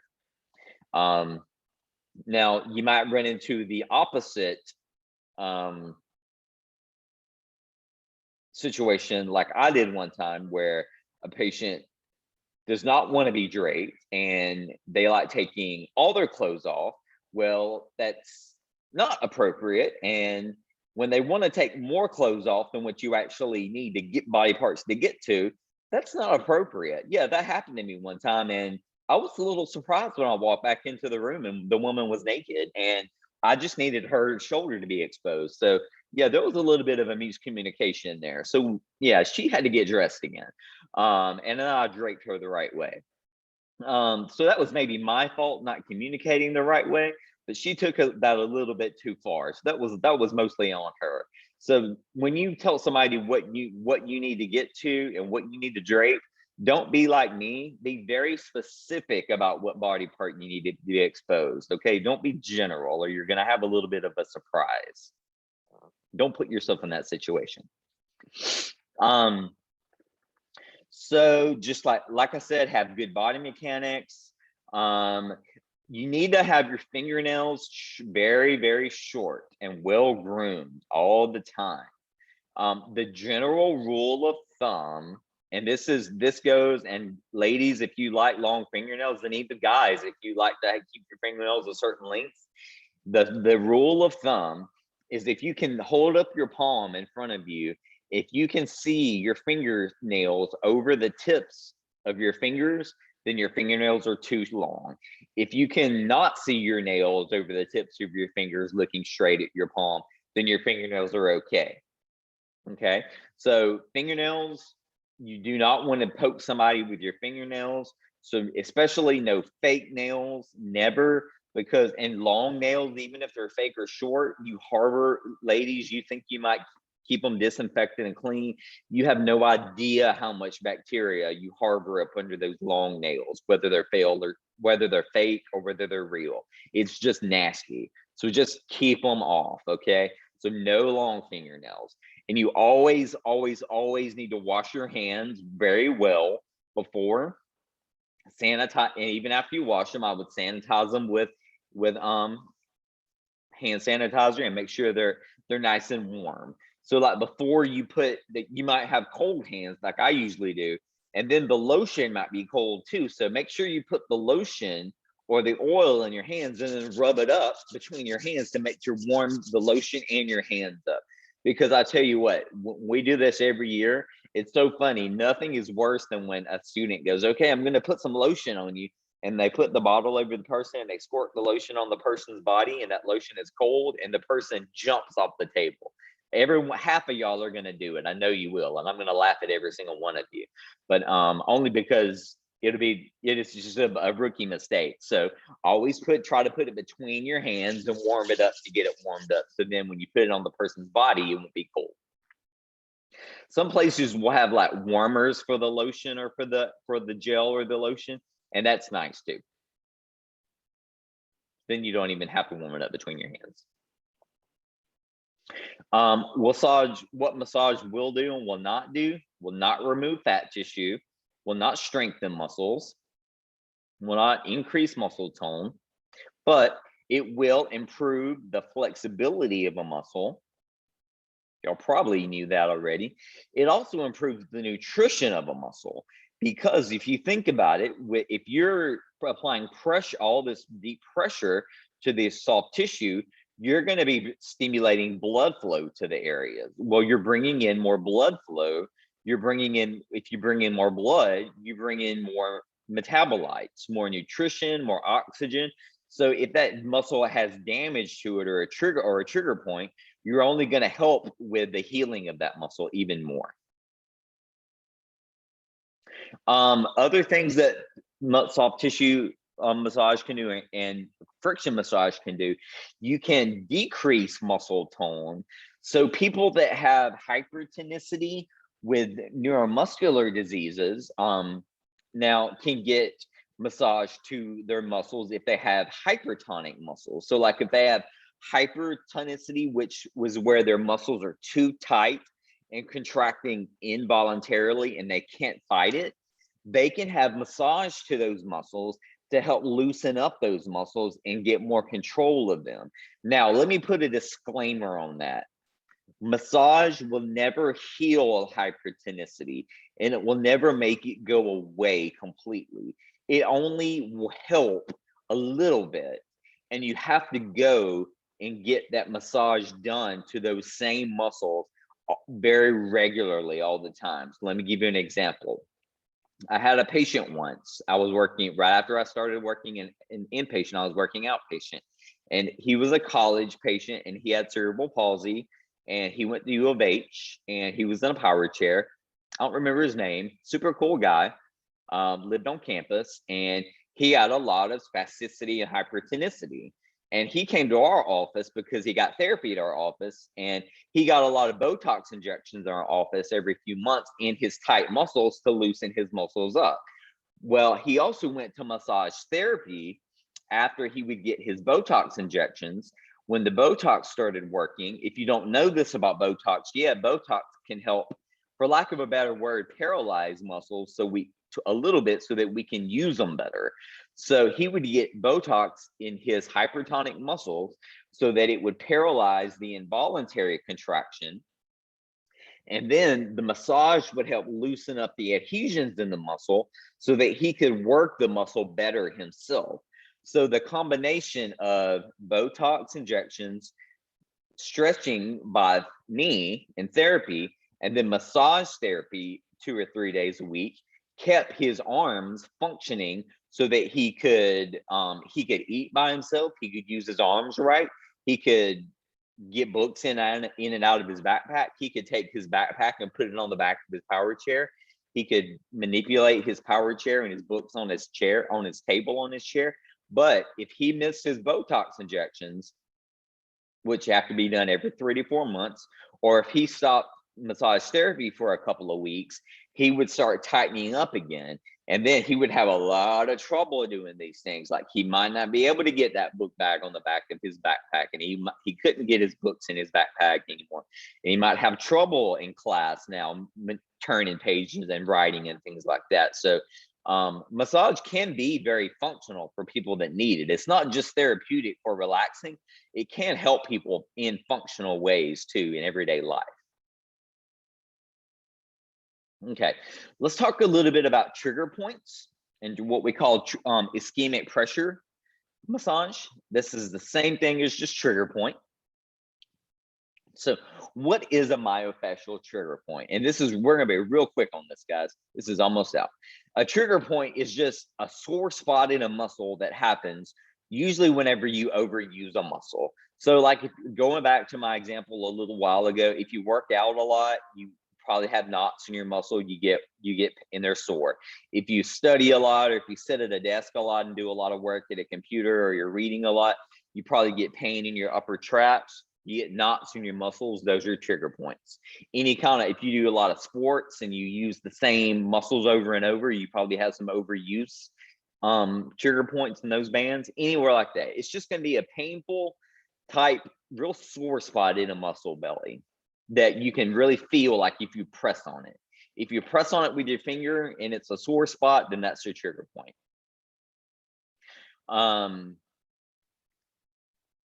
Sometimes they'll refer pain to other parts in the body. Not always, but sometimes you can feel it there and at other parts of the body.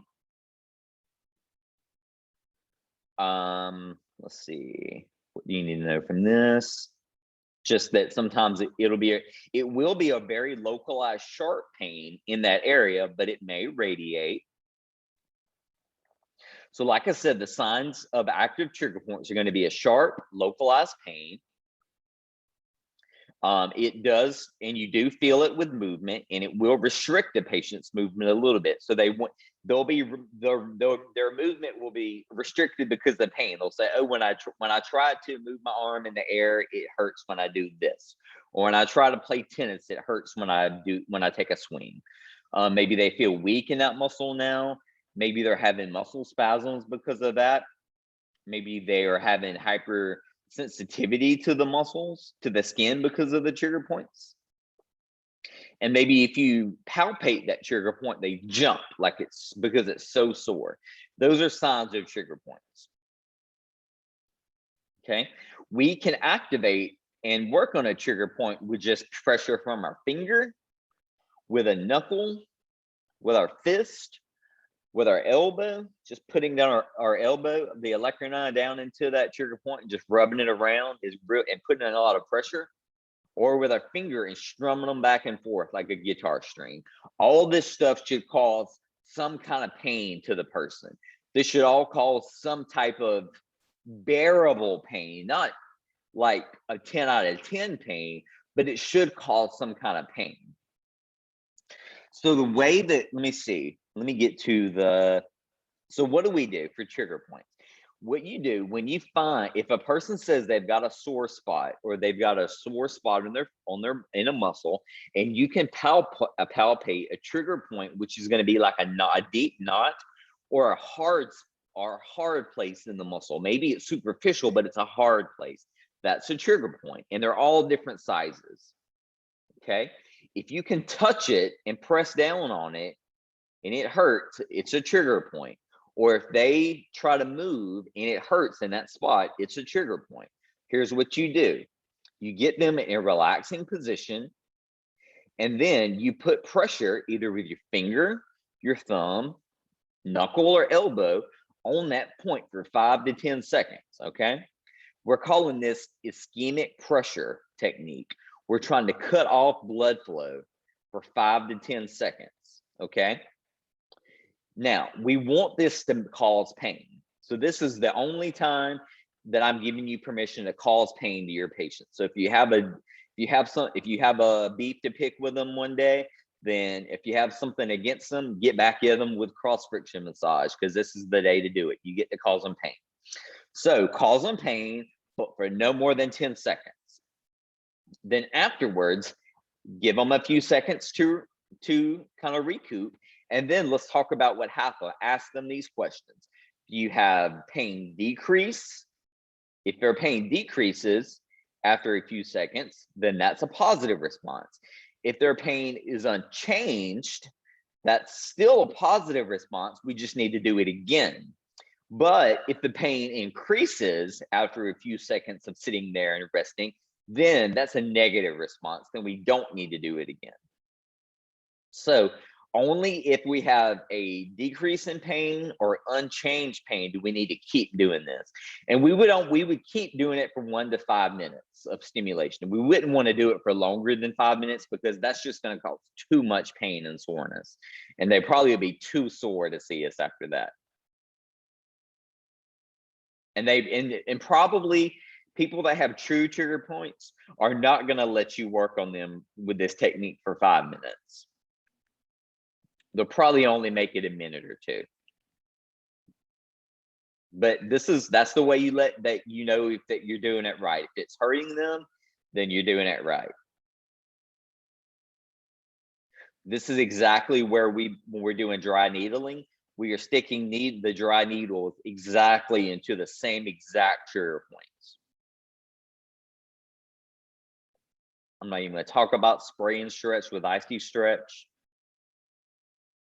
Myofascial release is something that's new in Western medicine. It was really big in Eastern medicine, and it's new it's a new concept in Western medicine, and it's still really kind of seen in Western medicine as kind of like the red stepchild of Western medicine. Like a lot of us still don't believe in it, and we still kind of think it's kind of voodoo.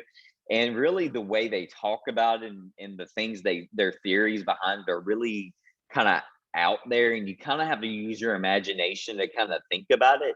I'm just going to go into the basics of it. You're really just stretching the skin. This is for like what they basically, the theory behind myofascial massage is that the whole body is made up of a network of fascia. Okay, so fascia is just connective tissue. And we do have a connective layer of fascia that connects the whole body, okay? Well, myofascial technique people say that fascia all connects like a continuous spider web all over our whole body, and that it all works together, and that when one part of the web is affected, all the web is affected. They say it has 3 layers: superficial, deep, and potential deep. And that what we do, the way that different strains, like poor body mechanics, trauma, and abnormal postures, and contractures and overuses can cause imbalances in the posture. In the fascia. So there's really what they do. There's not really anything to show you. Like if I showed you a video of somebody doing myofascial release, I'll show you in lab Wednesday, like kind of what it looks like, but you really can't see it.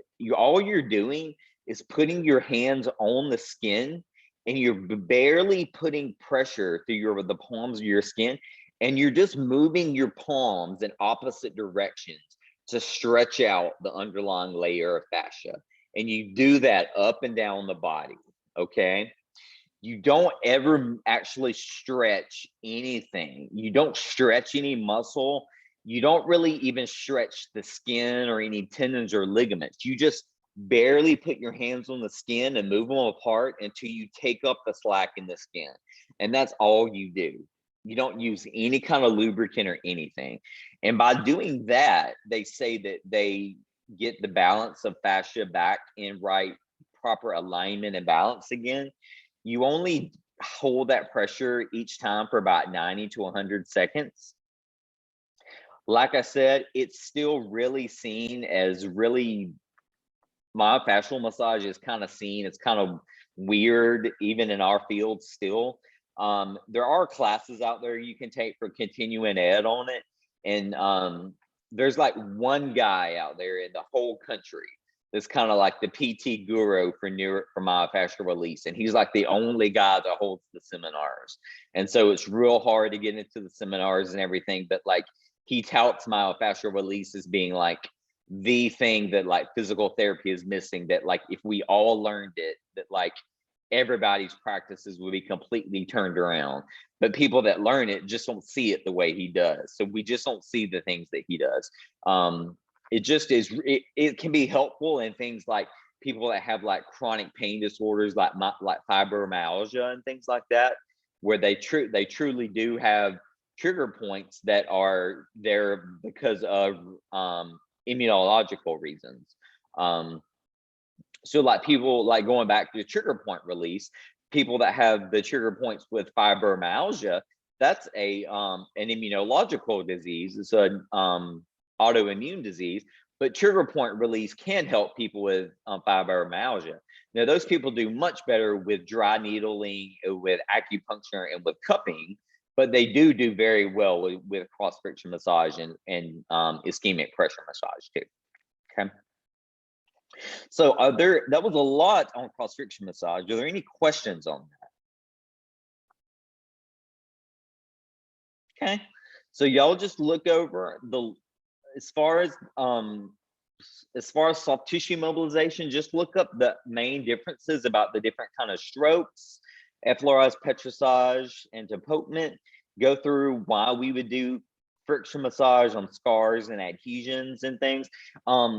Look up, I would supplement in your book a little bit of the reading about, especially about cross friction massage, when and why we would do that, and for myofascial release too. I would supplement the reading in your book for myofascial release, because they'll probably have a little bit of an explanation better than me. But all this is recorded, so I will put this up on Blackboard today. So do y'all have any questions over anything we went over today?